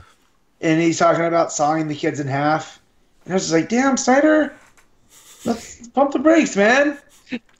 Dark as shit. And even just that final rally where she's like, scream Kendra, because Kendra comes back round and like, we're going to fight, even though it feels hopeless, because we know Batman and Superman are going to try and reignite the light at the core of the universe, but she's like, you know what? Even if we go down here, let's go down swinging and never stop crying. It's a war cry, it's a battle cry, it's not a scream. I love the parallel and the mirror to the start of the issue where it's a scream, and at the start you've got you got him talking about a time to wail. Because Kendra almost says there's no hope, and then she stops herself and goes, sorry, no, there is hope. But that's what we're about. We're heroes, goddammit. We make sure there's hope. So you get that almost Dark Knight Returns-esque, panel with the lightning, and Wonder Woman's still got the mace. She's got the mace. By the way, I actually looked up a mace, right? Because this was a thing. I remember back in school, someone for some reason we were talking about battle weapons, right, in class. And as you do, and the teacher was like, "Oh, what's this?" And I said, "It's a mace." And I was corrected, and they said, "It's not a mace, it's this thing." And I'm like, "What? That's a mace? I'm sure I've heard that been referred to a mace." So I actually, after this, I'm like, you know what? I always refer to it as Hawkman's mace. The comics always refer to it as his mace. So I look it up, and there is confusing here because a mace, a morning star, and a flail are all very similar. Okay, a morning star is a chain with a ball. No. No, that's the flail. That's the flail. The flail's a chain. With the spike. Yeah. Technically, Hawkman's mace is actually a morning star because it's got the spiky bits on the top. A mace typically doesn't have as spiky as that. Oh God. So the technically, I've always just said if it has a chain, it's a morning star. If it has, if it doesn't, it's a mace. Nah, a flail's the chain one. No, I knew that one. Yeah. Either way, they all pale in comparison to an axe, anyways. So. Oh sure, I like an axe more too. And let's be honest, Morningstar's a cooler name. It's a cooler name. I'll give you that. but a mace tends to be more of a sort of like, it'll be a bit sort of sharp, but it won't be like spikes necessarily. Yeah, I've seen It's them just before. blunt. Just Yeah. crush them. Yeah, it's basically a stick with a metal bit. It's kind of like a It's a round baton, hammer. but it's got a baton, but it's got a more weighted end. But just at the no. top. All this talk of the mace and Wonder Woman being all, oh, I could get used to this, and I was like, oh, I'm liking all this stuff. It was really fun, but it inspired me to go researching. I wanted to know the difference and just have it in my head. I don't think metal was supposed to make you research. No, I don't think it supposed was. to just be fun. And it is fun. It made me want to know, so I went and checked. So I thought I'd bring it up, and I impart the knowledge. So there you go. There's some knowledge. Well, I really needed to know that. Thanks. Yeah. So You did. we didn't even talk about the stuff that happens with Atlantis with Aquaman and Deathstroke. Yeah. They're protected from the core of the Earth because there's like a shield. There's like old Atlantean tech that's like protecting them. And obviously, by the end of this issue, like half of the evil Batmen show up at them to stop them. Meanwhile, like half of them show up on Planagar Prime to like fire the cannon and stop, Martian Manhunter and Plastic Man and Hal. Which, by the way, Hal wants to kick Starro's ass, and then someone points out, I think it's terrific, I don't think he has an ass. He's like, I'll find one. And then later on, when they're fighting them, he's like, yeah, I told you I'd find one. And then there's an editor's note saying, he has 5, don't ask. Yeah. That editor's note cracked me up. Yeah, that's pretty good. There's been a few funny editor's notes in this one. Remember the one where it was like, something happened in a previous issue, and then in the editor's note just said, the editor's like, what did this happen in, Scott and Greg? And then there's a second one that just has like a little devil's horns, just like, nah, it didn't happen. Just go with it. Yeah. So they've been fun on this. They've been good. But yeah. But I like the Atlantean stuff with the machine at the center, and then that plays in with the Phoenix cannon. That's what's, Yeah. responsible for it being lifted. So it shows like these ancient cultures knew the significance of Earth, and like we got to keep something from this happening, which kind of weirdly tied into the Justice League movie, which was one of the things I liked. There was like the new gods had tried to take over, but the Coalition had stopped them, and I like when they do that stuff in the DC mythos. So. Actually, I mentioned the Batman Who Laughs kind of like, this is kind of the first time he's properly been in the main book. Obviously, we've seen a lot of him in the tie-ins and the minis and whatnot. But his entrance, actually, because it's right after Wonder Woman like smacks Black Adam with the mace, and she's like, oh, I can get used to this. We just see like her tiara like come flying off, and then you see in the next page, he shot her with a machine gun. Yeah. With bullets made out of like 8th metal, which is it even says, oh, if you've got an invisible jet on this Earth, that's it's the same stuff what it's that's made out of. Yeah. I like that. That was a nice touch. But no, I just thought it was a really dark entrance. It gave him presence. Oh, I did. Yeah. Yeah, he gunned Wonder Woman down, and it made it look so easy as well. I think one of my favorite pages is when the cannon is fired. So you have the beam going down the middle into Earth, and then you've got all the sky, the space, and then just the red text on the right, and then the cannon on the left. That is a fantastic page. I like most of Wonder Woman's pages are really good. Black Manta's entrance for Aquaman's section, because he's working with he's like Black Adam. He's working with he's made a pact with Barbados because hey, I'll destroy the world and blah, I get what I want. I find it funny that both of them have black in their name. And they're the ones that got turned. Black Adam. Yeah, that's true. Black Manta. Is Black Lightning going to turn as well? I hope not. He's a good guy. I feel like we should tweet this at Snyder and go, hey, what's going on here? Well, I'm sure there's more. It's not just those two. It just happen to be the two that are Well, I featured in the know, issue. but those are the two that get prominence, and they're too big. They're easily recognizable. But it also makes me wonder, where is Batson in all of this? Like, we get, that's so now that we got Manhunter back. Now where's Billy? And we know that the Rock's active. We know something's up with the Wizard. Honestly, it wouldn't surprise me if he shows up in issue 6 with Adam kicking around. That'd be cool. I'd be alright with that. Like we threw Manhunter in here, so why not? I could see there been, Black Adam's about to do something bad, and you just you get that sort of hint at the end of the page that someone else is there. Maybe like a hand comes in punching him, and then turn the page, and there's the full page spread of, Captain Marvel. This issue actually left me excited for 6 because the last issue. Yeah. Well, I mean, me and Matt liked it more than you did, Pete, but it was definitely a weaker issue of the series. But this was back on full form, gearing up towards the end. Yeah, it felt good. Yeah, last issue was the here's a bunch of exposition, a lot of which doesn't make a whole lot of sense because it's just all mumbo jumbo, and then this issue was back to no, here's just good action, which the series has been very good with. Yeah. I mean, let's just remind everyone, it started with a Megazord of Justice League bots, so you also, I really want Capullo on Wonder Woman now. I can see it. I mean, at the very least, have him do some Justice League stuff. Maybe. I mean, obviously we're waiting to see who the next big run of Wonder Woman's going to be. Who knows? Maybe it could be Capullo and some writer. You know? Yeah, I know there's definitely some big Wonder Woman moments in the next issue because Snyder tweeted out one. Yeah. It might have been Snyder or Capullo. One of them tweeted out, just a few panels of art with her, and it's like, it looks so good. I think her scene steals the show in this one, so that's cool. Yeah. And it's good because out of the Trinity, she's the one that's holding it down for Superman and Batman to do what they need to. Yeah, and with the Batman Who Laughs kind of go, no, you're always the one that fights till the end. That was like a really good moment for her, even though she's been beaten. Yeah, she's the warrior. Yeah, she's the one who. Yeah, it's good. It's working well with the characters. At least the core few who are getting the most out of it, which makes sense as a Trinity, given it's a big DC event. But it does. That works. But that's that though. I mean, Hawkgirl and Hawkman are getting some prime kind of time out of this, which is nice because they've not had a lot for a while. Yeah. So, no, that's good. So we'll move on. But no, Metal was that was a solid action-packed issue with a lot of big sort of money moments in this one. So we'll move on to Detective Comics Annual #1. James Tynion IV writing and Eddy Barrows on art. Do you know what I'll say is really nice? Every so often, the last time we had annuals, we had the Aquaman one, which was shit. And that's kind of what I worry about annuals. Even if it's the same writer, sometimes I feel like you can have really good one and dones. Don't get me wrong, but sometimes they feel like really forced one and dones. Like they just exist because they wanted an annual, right? They feel a bit redundant. Yeah. What I'll say about all 3 annuals this week is that all of them seem essential to the series in some way, and none of them feel like they're just there to kill time or have an extra issue. They're a side plot kinda where. Well, this one is. The other 2 aren't side plots. The other 2 are actually part of the core plots. Yeah, one of them is a kickoff. The other one informs what's going on more. But, they're not... This one's like a one and done that has more to do with which is my favorite kind of annual. The other 2 are essential chapters, which I highly prefer. Because sometimes when it's a one and done, I feel like, it's just kind of there extra. This one, on the other hand... This one feels like it's coming at the perfect time. But after the cliffhanger of the last issue of Detective, I think this is the perfect time to know.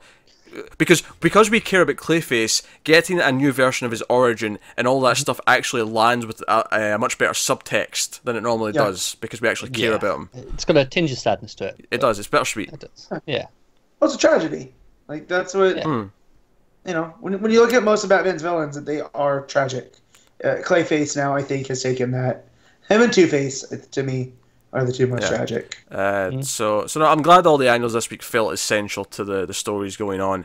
I much prefer that when I'm getting to annuals. Cause I prefer them when they're just one-shots, not, okay, this is part of the main story. Because I like them. I like the annuals to have a different feel and go, okay, we'll do something a little bit different with it. Like this here is. Yeah, I don't care about that. My big thing is I hate when I get to a week 5 and everything feels like it's not essential. And it's like a weird week of like filler. Yeah. So I like when they all feel important. You have the right word with essential, whereas this one is pretty essential, but let's say for some reason you couldn't read it, right? I don't think you're necessarily missing out on the story, whereas you try to read what's going to come up in Flash and not have read this Flash annual. Exactly. You're not going to be able to go. So that's where I come in at this level where I like stuff like the Tech Annual, where it makes the story better. But I think, imagine this in the trade. That should be between those 2 issues in the trade. I think this. I think this plays perfectly. I think it will be. Yeah, between the last issue of Tech and then the final of the arc, we're getting next. I don't think they will put it there in the trade. I think they should. I think they should, but I don't think they will. I think they'll want to keep the story together in the trade, and this will go before. They may put it at the end, but I actually think it plays really well at this part of the story. No, I agree, but I just don't think they'll do that. So let's launch into what actually happens in the story.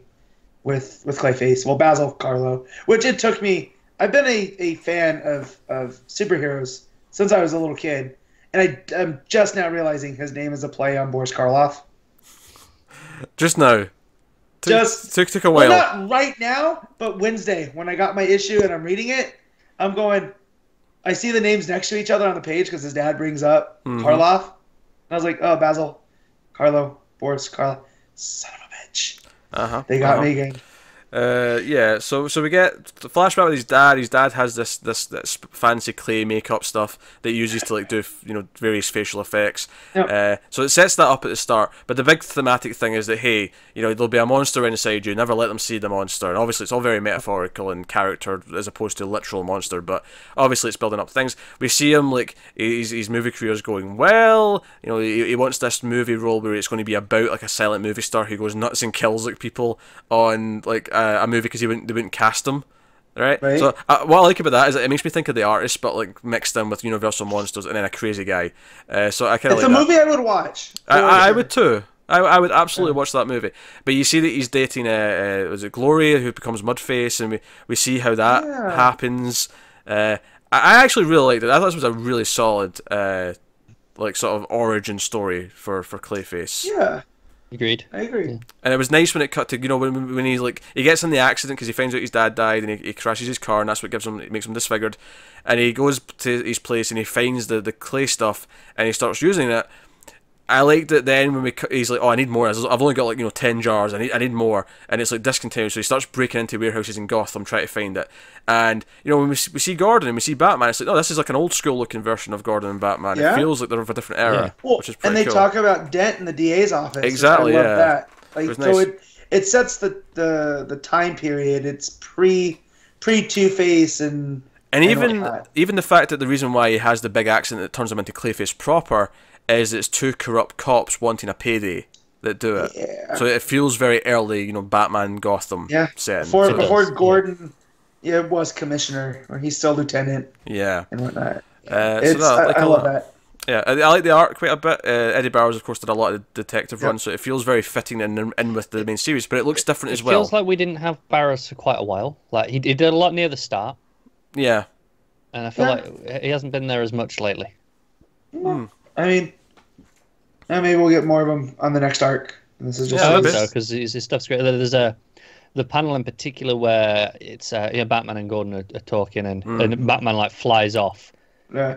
Oh my god, it looks fantastic. Yeah, that's really good. I love the full page spread of both Clayface getting doused with the clay that turns him into Clayface, but also when he shows up at the movie set towards the end, and he's actually like a proper monster coming in. And it's actually it's really heartbreaking what he does to Glory, because he literally just opens a jar and throws it at her to turn her into Mudface. Like, it's not even an accident. He just does it. No. Well, because he's in touch with that monster finally. And so did anybody get there something darker with the dad going on? That was like there was subtextual there. He didn't seem like a good father. Certainly, he seemed like an obsessive father who was like trying to mold him into his career. I feel like he was just overly harsh. Yeah. Okay. I like the stuff with the director because he's going for this role, and then he makes himself look all handsome again. And when she finds out he's been secretly like altering his appearance, and she's like, "Hey, I cast you because I could see something in your eyes. Like I would have still cast you. I'd have fought the studio. I'd have done everything I could to keep you in this movie. But you've been doing all this. You get caught by Batman. You've been stealing stuff. Like now you're gone. Now you lost that spark because you weren't you anymore. You were this phony version of yourself. So there's some nice messaging in there as well about being your true self and how it's not about your appearance and whatnot. So it's a fairly straightforward issue, but I think it's actually like a really nice little tragedy of how he became Clayface. Yeah, it is. Yeah, and it fits in very well with what they've been doing with him. Like it sets the tone that he could be flipped back to the side of good, like because he's not 100% bad. He's just a tragic figure, and because you get that scene with Batman coming to him in the hospital bed, is like you can be better. Yeah, you're not Batman's who you are. In that scene, had a real amount of texture going on. It did. Yeah, almost looked like scales actually at one point. It did. Like leather wings, like it looked good. Yeah, I thought so too. And I like that because he's trying like, hey, like you can help me put this guy away who's making this stuff. You can help me. There's something in you, like because he even says then, even at that point, he's been using it on his face. That's been affecting his brain. Like it's already starting to affect him.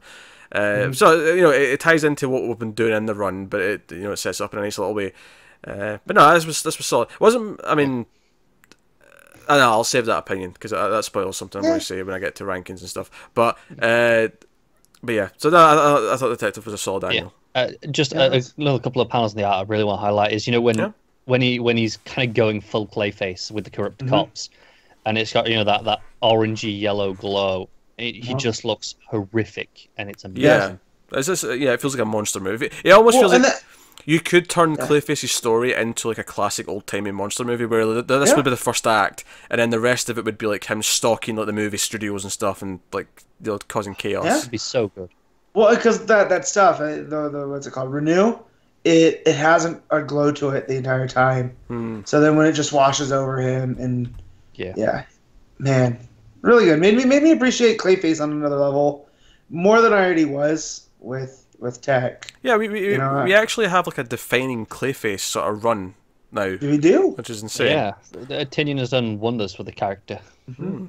Makes me think that he had a soft spot for him from the animated series, and he just with a couple of tweaks, here he is.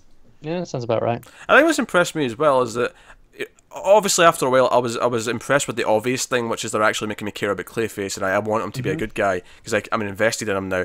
But I'm also impressed that it didn't do that at the sacrifice of having good monster Clayface moments, because everything with like building up to him going the snapping, and then the kaiju Clayface, and then this backstory with him in the movie studio, like I'm getting good monster Clayface as well. It's giving me everything I want from him. So I'd love to see, before Tynion's done, I'd love to see him do Langstrom and Man-Bat. Oh yeah, because that's then. So you could do like a werewolf style story. Yeah, but a Man-Bat. Cool. I can see that. Yeah. But hey, that'll wrap up Tech, and we will go on to the Flash Annual #1, which is the prologue for Flashpoint, which is the arc starting after the upcoming one that's just started with Grodd. We're getting this coming in May, with I think issue 45 is what it said at the back. 45 or 47, whatever it said. So it's Flash Annual #1. Joshua Williamson writing, of course. Howard Porter and Christian Duce on the art. And holy shit. Can I just start by saying holy shit and just be like, yes, because I think Titans is a fine little book, but it's not particularly noteworthy. I feel like this is, hey, here, bring into the actual Flash book, we're going to actually focus on original Wally West, we're going to put him back in place. By the end of this issue, he is living once again in Keystone City. We've re-established Magenta. And obviously the big twist at the end, which we'll get to, we've re-established his major villain. So you read this before I did. Yeah. I saved this because the Johns' Flash has a special place in my heart, and Wally has a special place in my heart, and so I was like, But I saw what you had said. Remind me. What did I say? So you had said in our comics thread about you got to that last page and you almost jumped out of your seat. So I knew something was coming. What that was, and I'm gonna lay the seed right now, I would have never guessed. Like, just based off of what you had said, I skimmed through this again right now. I think I figured out what was about to happen the first time I read it from the previous panel or two before the page turned to the reveal, because it really set it up. Because he started talking about, I'm going to make the Flash the best he can be, and I'm like, wait a minute, right? But see the page before that when he's talking to the other characters who would turn out to be the Renegades. There's a moment where he says tragedy, and that word is bolded. And when I was skimming through it the second time, I really caught that and went, it's all there. That little tease. Oh, you teasy bastard, Williamson. If there has been any story of Williamson's Flash, it's been an homage to John. I almost called him John, like the Martian Man. Yeah, like John Jones. John's. My brains, guys. Anyways, it's this one. From this day forth, he will be known as Jeff Johns. Jeff Johns. Anyways, it's this one because just from the outstart of it, where you're looking around that Flash Museum and you're picking up on things. Yeah, which by the way, so these guys are investigating the Flash Museum because it's basically the aftermath of when Iris killed Thawne, and they're investigating the chaos, and they mention hey, something's wrong here. History's not right. It's changed, and they're looking at a statue of the Titans and hey, this is not how things happen. So something's changed things in the past. Something's affected the timeline. So they're actually hey, New 52. Manhattan, all this stuff's happened. What's going on? Something's weird. Yeah. Well, you look at the very first page, and there's impulse. Time is cracked down the middle, and and among all these other things, and then you're just looking on the next page, you have the tragedies of the Flash, and right key center is New Wally. You're like, well, is that a hint of things to come? And then you're like, oh, well, these guys dressed up look kind of familiar, but I don't know, yeah. And then you zoom in on the back, and they have all the other speedsters. You can see Johnny Quick and Max Mercury. So, like, it's just taking full advantage of, if you're a fan and you're familiar with all of these little Easter eggs here. Yeah, it's teasing me all these things. And, of course, you get to these characters, and they discover that Iris... I'm just sticking on the 25th century stuff. We'll talk about the bulk of the book afterwards. Yeah. And it's like, okay, so Iris West did this. That's no excuse for killing, even if it is Thawne. And it's like, okay, so we're going to go back in time, and they reveal that this is the Renegades. Now, I wouldn't remember all these names off the top of my head, because it's not like I've encountered them a bunch of times, but... So basically, these are Mirror Monarch, Commander Cold, Heatstroke, Weather Warlock, and Golden Guardian. Obviously, all plays on the classic Rogues team. And they come from the... right before Flashpoint. Yeah, the Dastardly Death of the Rogues was the name of the arc. Yeah, and these guys were from the future that basically something happens where the Rogues are seen as heroes, akin to the Flash. Yeah. So these guys in the 25th century pick up the mantle, and they're almost like the science police of Central and Keystone City. Yeah, I was going to say, given what they're doing now, I'm going to refer to them as the Time Cops. They're time cops. Yeah. Well, that's why they were there. They were there to ensure that nothing happened in the Dastardly Death of the Rogues with Patty and Barry because of how things end up with Iris. So yeah. So that's super exciting. I mean, I love the concept of the Renegades and the idea that, because in this specifically, the character who we're getting to says that it's to mock the Rogues, that we're making heroic versions of them. So we've changed that a little bit. But so the big reveal at the end is that this is Zoom. This is Hunter Zolomon, Wally's Reverse Flash, and which, by the way, is a perfect reveal after an issue that focuses on Wally as the main character and reestablishes his life in Keystone City. Reestablishes that he is finally going to try and put his life back together, and then you drop his arch nemesis. You drop Hunter Zolomon at the end. The point of Zoom never was to be the arch nemesis. It was always to make Flash better. Oh, of course. I mean, I know that. I'm saying that he is his nemesis. And that's still how this feels here at the end. Yeah, that's what I mean. Is he's taken over as this, like, he looks like Cobra Commander, but he's supposed to be a judge. But that's what leads up to that final page. He's saying, I'm going to make the Flash the best they can be. I'm going to put them to war. He's orchestrating this war. And obviously, there's a little thematic thing that sort of hints at it in the middle where Barry and Wally have a bit of a fight, and they have that page where they're facing off against each other. And obviously, this is just a fight about them lying to Iris and like who's doing the right thing and whatnot. But it almost reminds me of that moment in Age of Ultron where it teases the Civil War for the movie, and Iron Man and Cap kind of have like a little argument. It's kind of that moment teasing the. Let's establish teams now, right? We're all Team Wally. I think we're all Team Wally. Yeah. Connor? Yes, but I want him to keep this costume. Oh yeah, that's fine. I don't want him to go back to a full head covering. Well, what if Barry leaves though for some reason? What if Barry goes and we replace him? That said, I brought this up with No Justice and with Flash War. I feel like Barry he's going to the 31st century at the end of this. He's going to with Iris to create the Tornado Twins. And all of that stuff, so Wally can get that moment of shine. And he's the one that's leading that team. What was it, Team Wonder? No. Team... it was the science one. Team... Wisdom? Pete's team. Team Wisdom, Wisdom. Wisdom, there you go. So, I feel like this cemented that a little bit. Just when you bring back Zoom and all of these other tropes that are so key, to me, to the Flash mythos, because this is the first Flash that I read. Can I just point out here, at the same time, come like towards the end of May, we're going to have No Justice, Flash War, and like Man of Steel all running. I think that would be my only thing that says maybe he's not the Flash in No Justice, because that would be out before this story. Like, right? That story. Yeah, that story will just be starting at the same time as that No Justice. So and they don't. They might not want to just ruin the ending of that. Or if they just call him Flash, and we don't find out until Flash War's over. Yeah, I don't think there's enough evidence to actually think that's definitely the case. Well, there is for me. Okay. You're going deep into this. I'm not willing to. I'm deep. Yeah, on you go. Don't be wrong. I'm all down for that. I like this costume. I think it suits him, and it's a bit more hip. What? Yeah. He said it suits him. I see what you did there. Yeah. Thanks.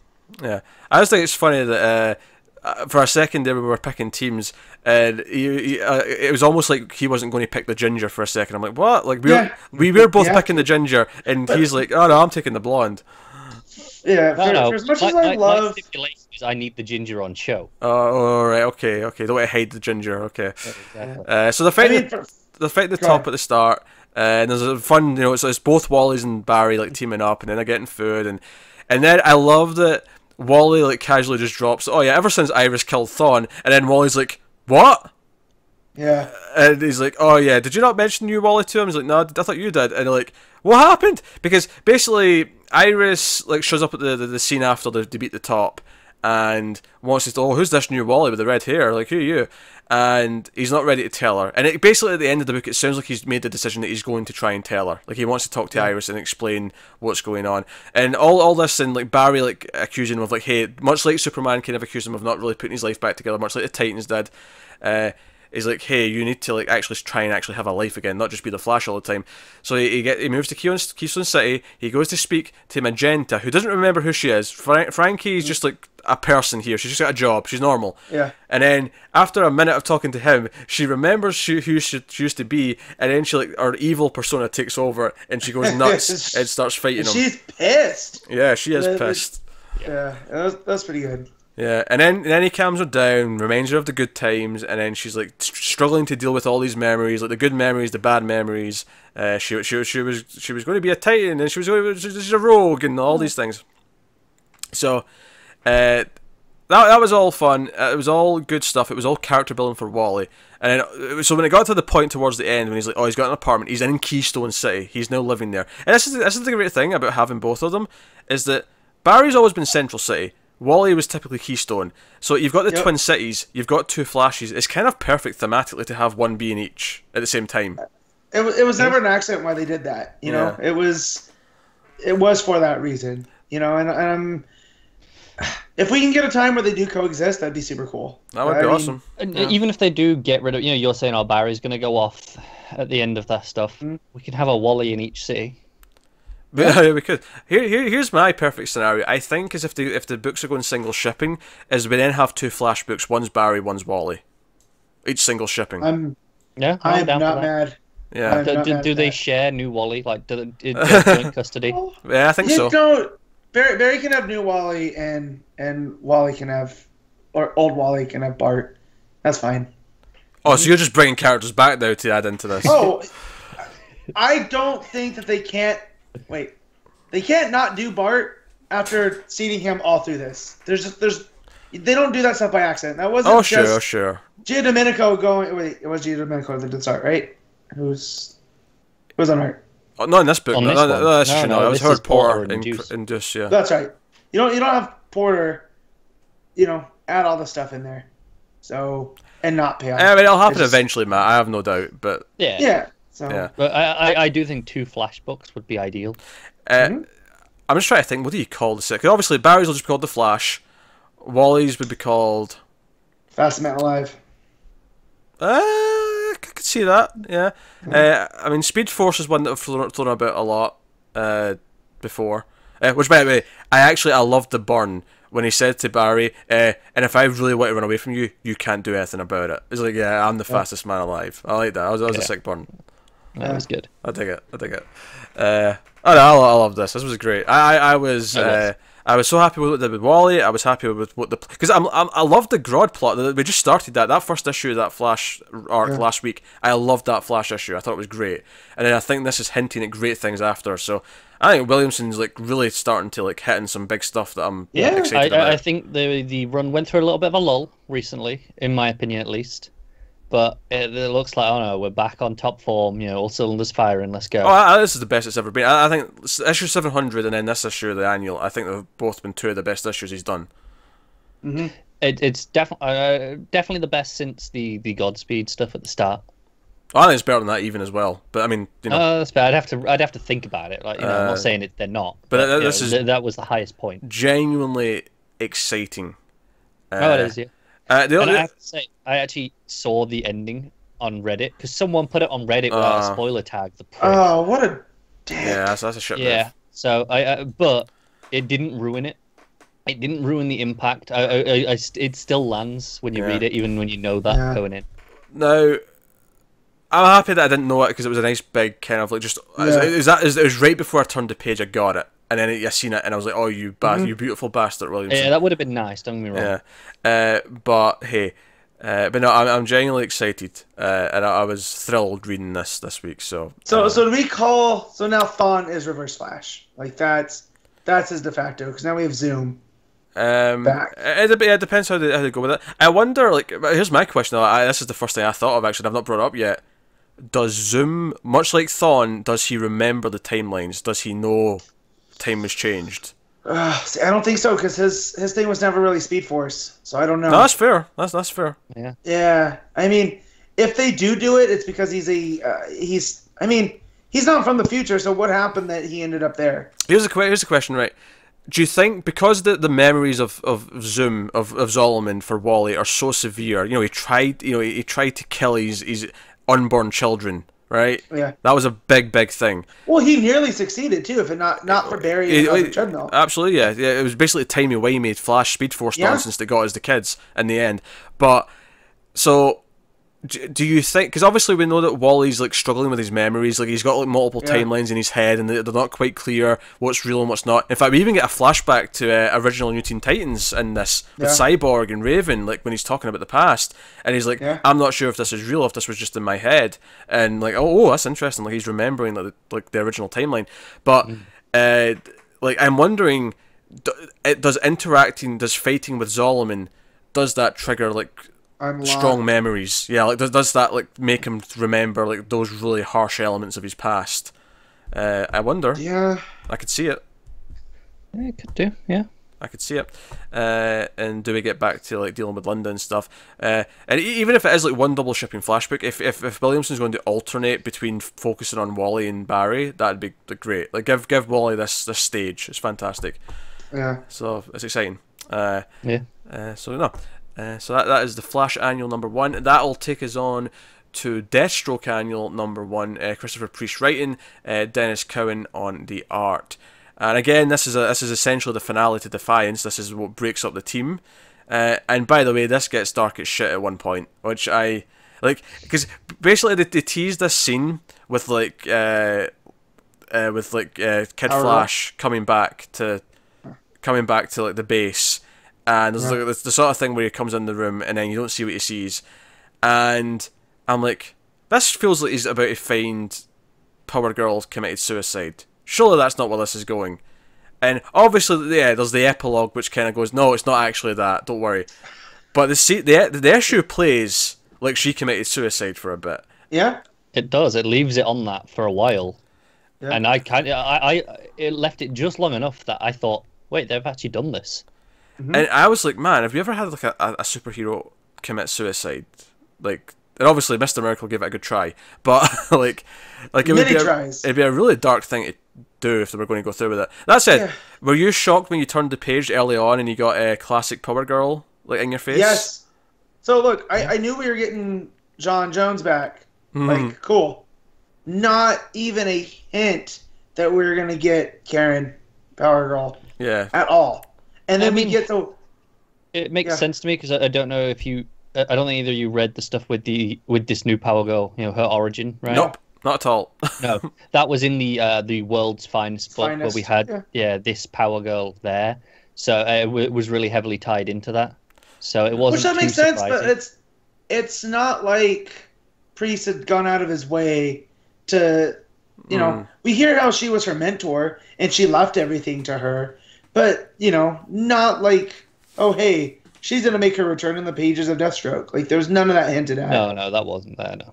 Yeah. And, oh, man, that's so cool.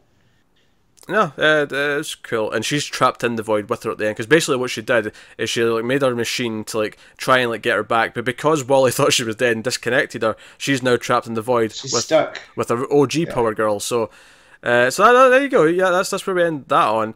But there's a lot of good character stuff with her building up to that, where she's feeling kind of awkward. Like she feels awkward catching like a guy with Joseph, and then like brings that up, and then it feels kind of hypocritical, and then she like almost disrobes in front of Wally to try and get him to stay. Yeah. Which was kind of like a surprising moment, and then he like kind of like says no, we're not doing that. Like I love you, but like now's not the time for that. And like he clearly has feelings. I liked how sort of genuine their feelings felt, where he felt bad and he wanted to try and get her on the Teen Titans, and she like feels bad that she feels that she's breaking up the team, and all the rest of it. And so all that worked really well. And then on top of that, you've got like Slade kind of in the moment killing someone without really thinking about it. And then the bookend scenes are kind of this thing where after he's buried all the Defiant stuff in a bunker somewhere, like this random guy kind of like stumbled on and maybe saw where the stuff was stashed, and he's like, okay, I guess you're probably going to have to kill me now because I know where that stuff is. And we end with this big cliffhanger, like the close-up of the gun. Like we're not sure if he's going to go through with it. Is he going to kill the guy? So it's really playing with that. So it was a really good issue for Deathstroke and his, like, is he going back down that path of killing again? And it was a really good issue for the Wally Tanya relationship, and like that because it really did feel like an awkward, like she's kind of depressed and lonely issue like throughout. Yeah, well, Defiance was never really her bag, right? She always, was always the Titans, and she was always just kind of the moral center for Deathstroke since he was what was the superhero name? There's that arc I can't remember now, but when he was blind, Oh yeah. Twilight. So, Twilight. Yeah, so, I like here that, like, Defiance is it's a failed project. So she's kind of like, oh, well, I have no idea what to do now. Because now he's kind of thrown me back into the superheroing thing, but I have no purpose. So I like that with her. I like Beast Boy showing up, too. That was pretty fun. I think that's why the way it treats it as, okay, no, maybe this was Suicide lands so well, because... Yeah. The issue did so much with her that you're like, okay, that could have been build up to that. Yeah, her send off. Yeah, it's all building to her making this drastic choice. So no, it's a super dark issue, but it's obviously, as with normal with Priest, it's really well written. And by the way, it casually just answered. Like, remember how we were really confused with the Rose thing last issue with the red hair and like, is it actually Rose? We're not really sure. Yeah. Well, Terra just kind of mentions it in this one, so I guess it is. But hey, so no, that's some fun scenes, and obviously, Jericho usually ends up with some fun action scenes. He has some stuff in this where he takes over the pilot of the thing, but he can't like spot back to his body to actually pilot the thing. So some nice tense action in there. And the usual humor of like robot or AI Wintergreen talking to Slade in his suit. That's become really fun lately. Yeah, I like that. It's kind of like Jarvis with Iron Man and Iron Man movies, but with more of like a dark, cynical twist to it. Yeah. More of being a sarcastic bastard. Yeah. Like, go on, Slade, start killing people. You like it. Do it. Yeah. Well, and then there was also the stuff with Slade and Terra and their whole relationship. Nothing makes me feel a bit more grimy than her going, let's do one for old time's sake. I'm legal now. Yeah. The phrase "I'm legal now," just the fact that in the space of 2 sentences, she said the phrases "for old time's sake" and "I'm legal now." Those 2 sentences should not go together. No. Like, I always feel like they kind of just always rushed over that in the original, and when she was making her rounds in the 80s. So here, I feel like Priest is really Deathstroke was a scumbag. Yeah, I think it's just something in general in media we're more conscious of now, is the idea of promoting, someone who's underage with an older person. I feel like if you go back 20 years, like almost every TV show with teenagers had like a teenager with a teacher plot. Yeah. Whereas now we're a bit more conscientious of it. And when it does happen, they backtrack immediately. You said 20 years, and I immediately went to the 80s, even though it's 30 years. We say this all the time. Yeah, I know. But I'm thinking like Dawson's Creek had like a teacher. Yeah. Well, that's what I was going to say. I was like, 20 years, closer than that, Dawson's Creek, and then I did the math. I was like, Dawson's is Creek was 20 years ago. In fact, it's over 20 years at this point. Dawson's Creek started in like 97, so now we're actually 21 years. Oh man. I know. Anyways, it is. So, but yeah, so there's a lot of little small stuff in here that I really like, but then at the end, it looks like they're teasing the return of Power Girl, which I never would have guessed ever. You know. I feel like this will be one that'll take a while because you know they're just stuck in there now, but eventually, that's gonna happen. We'll get there. And Slade and Adeline start having sex after they've been punching each other for a bit, because that's how they roll. Nothing like that foreplay called punching each other in the face, right? Like, why not? Two. Why not? Why not do that? These two. Oh, makes sense. So we'll get more Deathstroke next week, because it's week 1 next week. So we're right back into it. Oh yeah, cool. That's fun. So we'll move on to our new book of the week, our new age of DC heroes, the aka Dark Matter, if you want to still call it that. We have the Silencer #1, Dan Abnett writing with John Romita Jr. on art. So this is funny because I was not excited for this, mainly because Romita's art. Dan Abnett can be good, but he's not necessarily an exciting name in and of himself. You know, he's very hit or miss.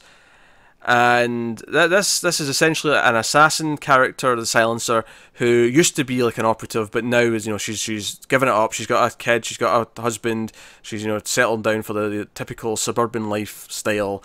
But her past is kind of catching up. Like some guy shows up and she has to fight him off, and then Talia al Ghul shows up for dinner, and we have the whole thing where she's pretending that she's an old friend from work, but then as soon as the husband's out of the room, you need to go now, bitch. Like it's kind of that kind of vibe. And that's the plot. And by the end, of course, more assassins show up to try and deal with her, and she has to turn into action hero. I was getting some Kill Bill vibes from this, actually. The whole hiding the violence from the kid, but with superpowers. Sure, I've not seen it.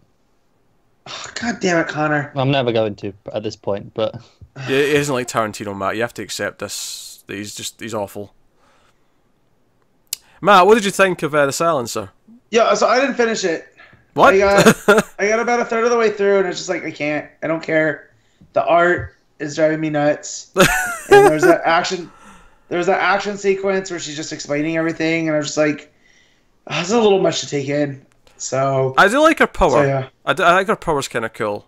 I think she creates kind of like this force field.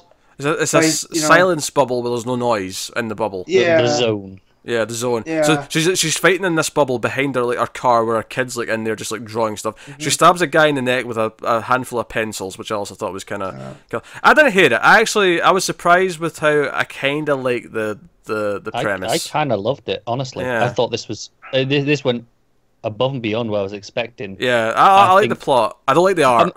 For obvious reasons. No, but she's only got to get through a couple more issues of that. Yeah, sure. We're getting Bogdanovich after a few. Yeah. Oh, then I might pick that up. The question about the power, obviously it makes things sound... Does it slow things down as well? Because she seems to, okay, I've got this long to do this stuff. I think it does for her. Does it just kind of pause time a little bit? It might do, yeah. I don't know. Either way, I actually really like it. I think she's not the most unique character, don't get me wrong. It's retired assassin, home life. Okay, get back in the game. But she's interesting enough. Damage, this all feels very 90s. It does feel very 90s. But the funny thing is, despite the fact that I was looking more forward to Damage based on the art, I actually ended up liking this one more. I think this really worked for me, and I just wasn't expecting it to. This has potential, so I'm surprised Matt didn't finish the first issue, because I liked it more than that, certainly. Yeah. I got through and I was just like, And then you got Talia al Ghul showing up and being like, yeah, okay, we had this history, really kind of connecting this to the world. Yeah, again, it's the awkward kind of covering up our past life in front of her husband and in front of what they're doing, and then so that I like the setup. I mean, who knows where the plot's really going? Maybe I don't know if it'll maybe tank afterwards, but I'm actually down to read issue 2. I'll be honest. I think she's a fascinating enough character in that. Okay, she's got a unique power set that I like. And while the actual the home life stuff is I've seen it done before, but it's not done badly here, so I'm not against that. It's, Yeah, I kind of liked it. I think you liked it a bit more than I did, but I'm fairly on board. And I think honestly, I like it a bit more just because of the surprise that I did like it. Yeah, that's fair. And I'm a bit more hopeful because I know that I'm getting a better artist in a couple of issues, so I don't have to put up with this for too long. I don't hate Romita Jr. as much as you guys do. Don't me wrong. I don't think he's good. Don't me wrong, but I can kind of I can manage. But yeah, Bogdanovich is going to be better. So. But you're down for issue 2, I assume. Oh yeah, definitely. Yeah, I'm down for issue 2. This made me go even more. I'm probably not bothering with the next issue of Damage because I'm like, no. Yeah. I enjoyed this now, and I didn't enjoy that. The more time I've had since that, I'm gone. Do you know what? I don't need to read the 2 books I'm looking forward to the most, actually, the next 2 they're bringing out, which is Sideways and Terrifics, obviously. No, really. I'm really looking forward to the Immortal Men. And Challengers. The preview of that's at the end of this, actually. The books this week. I haven't looked at. But... Yeah, I've not really looked at it either. Again, it looks very 90s, though, just from sort of glancing at it as I'm going past. All these very 90s looking books happening. But I'm not against them in idea. No, the story on this one, it felt like Wildcat's Image era, where everybody was an assassin, everybody's on the run. There's mechanical body parts for whatever reason. Like, it just hit that groove. I don't know. I thought it was really fun. Yeah, I had fun too. So now I think we'll check out issue 2 then, since 2 of us liked it. And obviously, Sideways is next. That's coming week 2, and then Terrifics is not until week 4 this coming month. But hey, but no, I liked it. I mean, I don't think there was a whole lot to talk about, but I liked the whole hiding the secret life in the family. Our power set's kind of fun, and I hope they get inventive with that. Yeah, it could be cool. Because my favourite part of the book was probably the fight behind the kid in the car. When it was like, like all this stuff's going on. And at the end of it, she's like, oh, why is my son being so quiet? Oh, wait, that's because the power's still on. And she snaps her fingers to turn it off. Yeah, the very first page is clearly slightly in the future. Yeah, there's like a little tease. She's got a haircut, and the kid's just behind her playing with the Superman toy. It's just like, okay, this got much more open. Yeah, because she's got her fancy suit that she gets at the end, where it's like it's a little disc and it kind of like transforms into a suit for her. Yeah. But hey, no, I'm down for more. So that's the silencer. But that was the last book. Yeah, only 5 this week. So the top 5 will be more of an ordering the 5 rather than picking the best 5 necessarily. But that's still enough. But yeah, so we pick our best books of the week and top 5s. But we also do best art, best cover, and our best panel / moment of the week. That is what we do at the end of the show to kind of like celebrate the best of the week. So Connor, you can start off by giving us your best panel / moment. That's tough actually, because I'm torn between 2. One is just a sequential, the idea of what it is, and that really works. One's just okay. That's a great looking image. So, I'll jump in then and do mine first because I've got mine picked. Admittedly, it's low hanging fruit. I'll give it low hanging fruit. But the ending of the Flash annual, that build up in the reveal, it has to be that. Like that wins it this week, easy for me. Okay. So that's a good one. So yeah, Zoom, baby, he's back. All right, Connor, you picked your one yet? Yeah, I'm gonna go with the one from Metal. This is where the cannon's going off and the page is split down the middle. Yeah. I think it's just a fantastic piece of sequential art. Do you know what? I'll give this week credit for only having 5 books. I think Metal, Detective, and Flash all have moments that I could have picked. They all have. The image I was going to say was one that was just Clayface is a big monster. Yeah. It just looks gorgeous. Yeah. That's great. Metal has a bunch of good Wonder Woman moments that I might have picked. But no, end of the Flash annual is what I'm going with. Matt? Yeah, mine's also from the Flash annual, but it's that double page of Wally in his different suits as he's running into Keystone. Okay, yeah, that's really great. So classic. We never mentioned that, but yeah, it's as he's running into Keystone, it's like you see like through the page he has his different suits, and then he ends in the new one. Yeah, that's pretty cool. All right, best cover of the week, Matt. Detective Comics. It looks like an old school monster poster. Like it even has the fake creases, on there. Yeah, the faded color.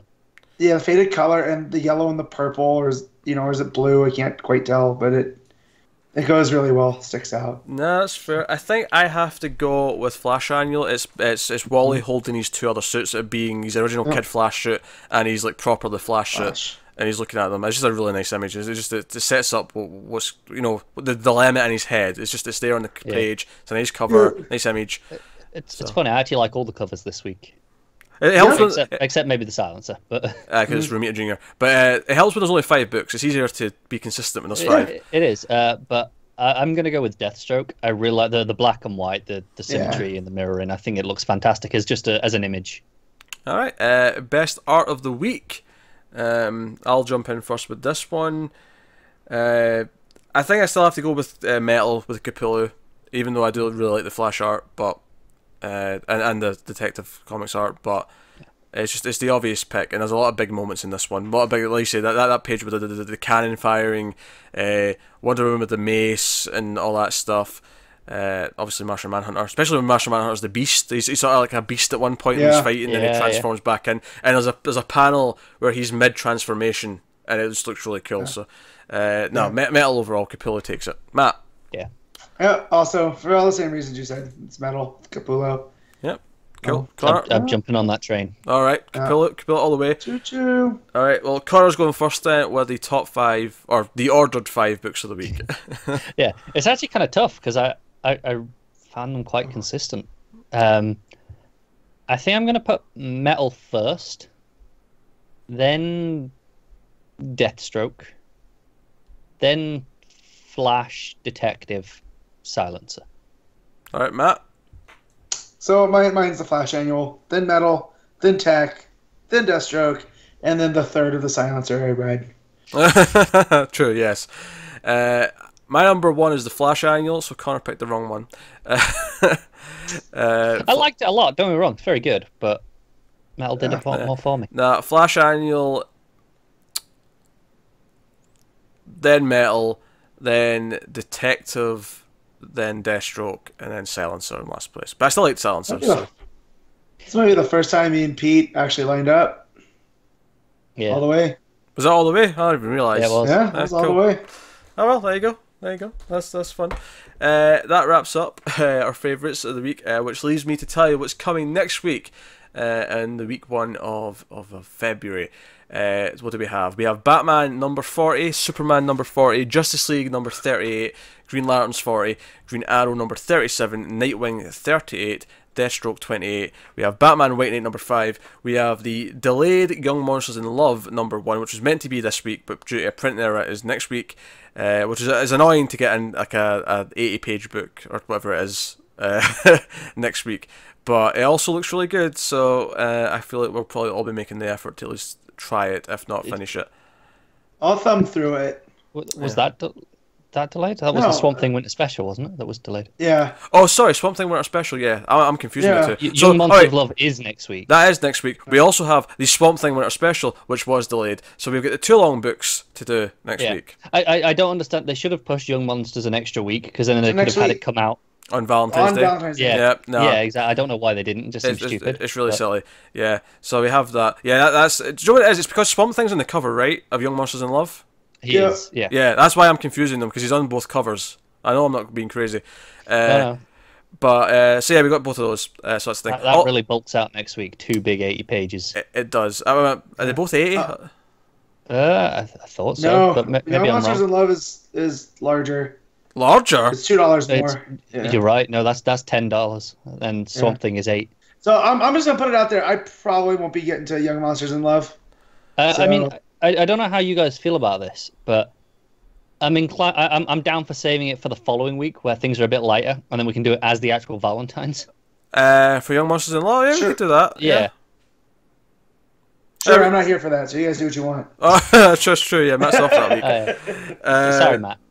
Maybe we could do that. Yeah, we could save Young Monsters in Love for the following week to spread them out. That's not a bad idea, because I don't think it's like super topical where people are going to be desperate for Young Monsters. Unless I hear like, oh no, this is phenomenal. You know, everyone's talking about it. Yeah. No, that's fine. We'll do a Swamp Thing Winter Special next week, and then we'll do Young Monsters in Love on week 2. So it's actually, I mean, admittedly, it'll be after Valentine's Day when the episode goes up, but yeah. It'll be that week, Yeah. and I think week 2 is typically a bit lighter than this. It is now. It never used to be, but it is now. Yeah. Yeah. Also out next week, but we won't be covering it, is Black Lightning, Cold Dead Hands #4, Deadman #4, Harley Quinn 37, and although that keeps getting delayed here or there, so I could be wrong on that. I think 36 only came out this week. But yeah, 37 is still due next week. Oh, really? Well, it tells you how often that's been pushed back, because I feel like almost every time I say Harley Quinn, you'd correct me and say, no, it's moved. Yeah. You feel like it should have been, because there was one this week, but no, it's still there next week. And then Suicide Squad #35 I also have written down for next week. So comics back to normal next week, regular week. Number 40s are starting to hit, so we're getting quite up there on the numbers with some of the regular books. Just for the record, I don't think that Suicide Squad's happening next week. Oh, really? So that's getting pushed as well. That's not over. Yeah. Way to go, DC. DC starting to stand for delayed comics. They're getting that crack because they've delayed my Doomsday Clock. That's what they're getting. So that's what's coming next week. You can look forward to that. By all means, let us know what you thought of this week's books in the comments or on the Twitters. You can get us on Twitter at DC Comics Podcast, or you can get our individual Twitters. Connor, where can they find you? Oh, it's been a while since you've thrown this on me. I'm at Connoran94. You really had to think about that. I did. I'm out of the habit. Matt, where can they find you? You can find me at Bat of Steel 57. You can find me at Wibble89, and of course you can go over to patreon.com/MailFuzzTV if you want to support the channel, support the show, and get access to the monthly bonus episode that me and Connor do. And of course, because we stopped doing trades on the 5th week, because the 5th week start. I mean, the fact that we're hitting like 2 hours for this 5th week shows that we're, week 5s are just as bulky as anything else now. But we actually have a vote up for the patrons this month, so the patrons get to decide what we're reading for the monthly of February. So the vote's up for about 2 weeks. It ends on I think it's the 16th, which is the day before the 3rd episode or the 2nd episode for the month of February. Not counting this one. Counting this one as the last of January, because this is January books. But the vote for the patrons to vote on, the options are Teen Titans by Johns Volume 1, Hawkman by Johns Volume 1, Flash by Mark Waid Volume 1, and Green Lantern Kyle Rayner Volume 1. So we got a bunch of Volume 1s up for vote. Wow, I read 2 out of 4 of those. You guys are in for a good, Yeah, it depends what you pick. The Teen Titans Volume 2 is actually out next week as well. So yeah, timely. Timely. Well, yeah, but that's the big, thick trade. It is, it's yes. like 12 issues. Yeah. That's what we're talking about. All the votings are all like 12 issues or so. Good. Have fun. No, we typically go about that long for those monthly episodes. Yeah? We kind of break them up, but sometimes we'll do a shorter one, do like an Earth one. Oh, Yeah. But no, 12 is pretty normal. I think that's where we... If it got to the point where a book's like... Yeah, because basically after that we're at omnibus size if we start going higher than that. So, 12 to 14 is kind of the limit typically for what we do. But no, so that's up for voting for the patrons if they want to go check that out and put their vote in for what we're going to read in the monthly this month, which is also exclusive to the patrons as well. So, but hey, so that's the plugging more or less out the way. Also, remember that me and Connor do television from the Multiverse, which is usually about a day or two later after this one every week, and we talk about the DC TV shows throughout the week. So you can check out that, and I think that's all the plugging out the way. So, yeah. Matt. Yeah. I'm going to shake things up here. What annoying thing are you going to yell after I end the show? Oh, I already told you. It's my new thing going forward. We discussed this last week. Oh, that's right. Yeah, I'll save it. I'm excited. Connor's not heard it. Yeah, I won't make you spoil it then. Yeah, Connor's not heard it. All right, cool. So that has been episode 89 of Comics from the Multiverse. Sure. We are building up to episode 100, which is the week of Action Comics 1000. Probably special. Yeah. And plugging away. Yeah, we got plans. So thank you very much once again for watching or listening. We always appreciate it. We love you loads. Keep reading DC Comics, and always remember to never get lost in the Speed Force. Nathaniel Dusk is my hero.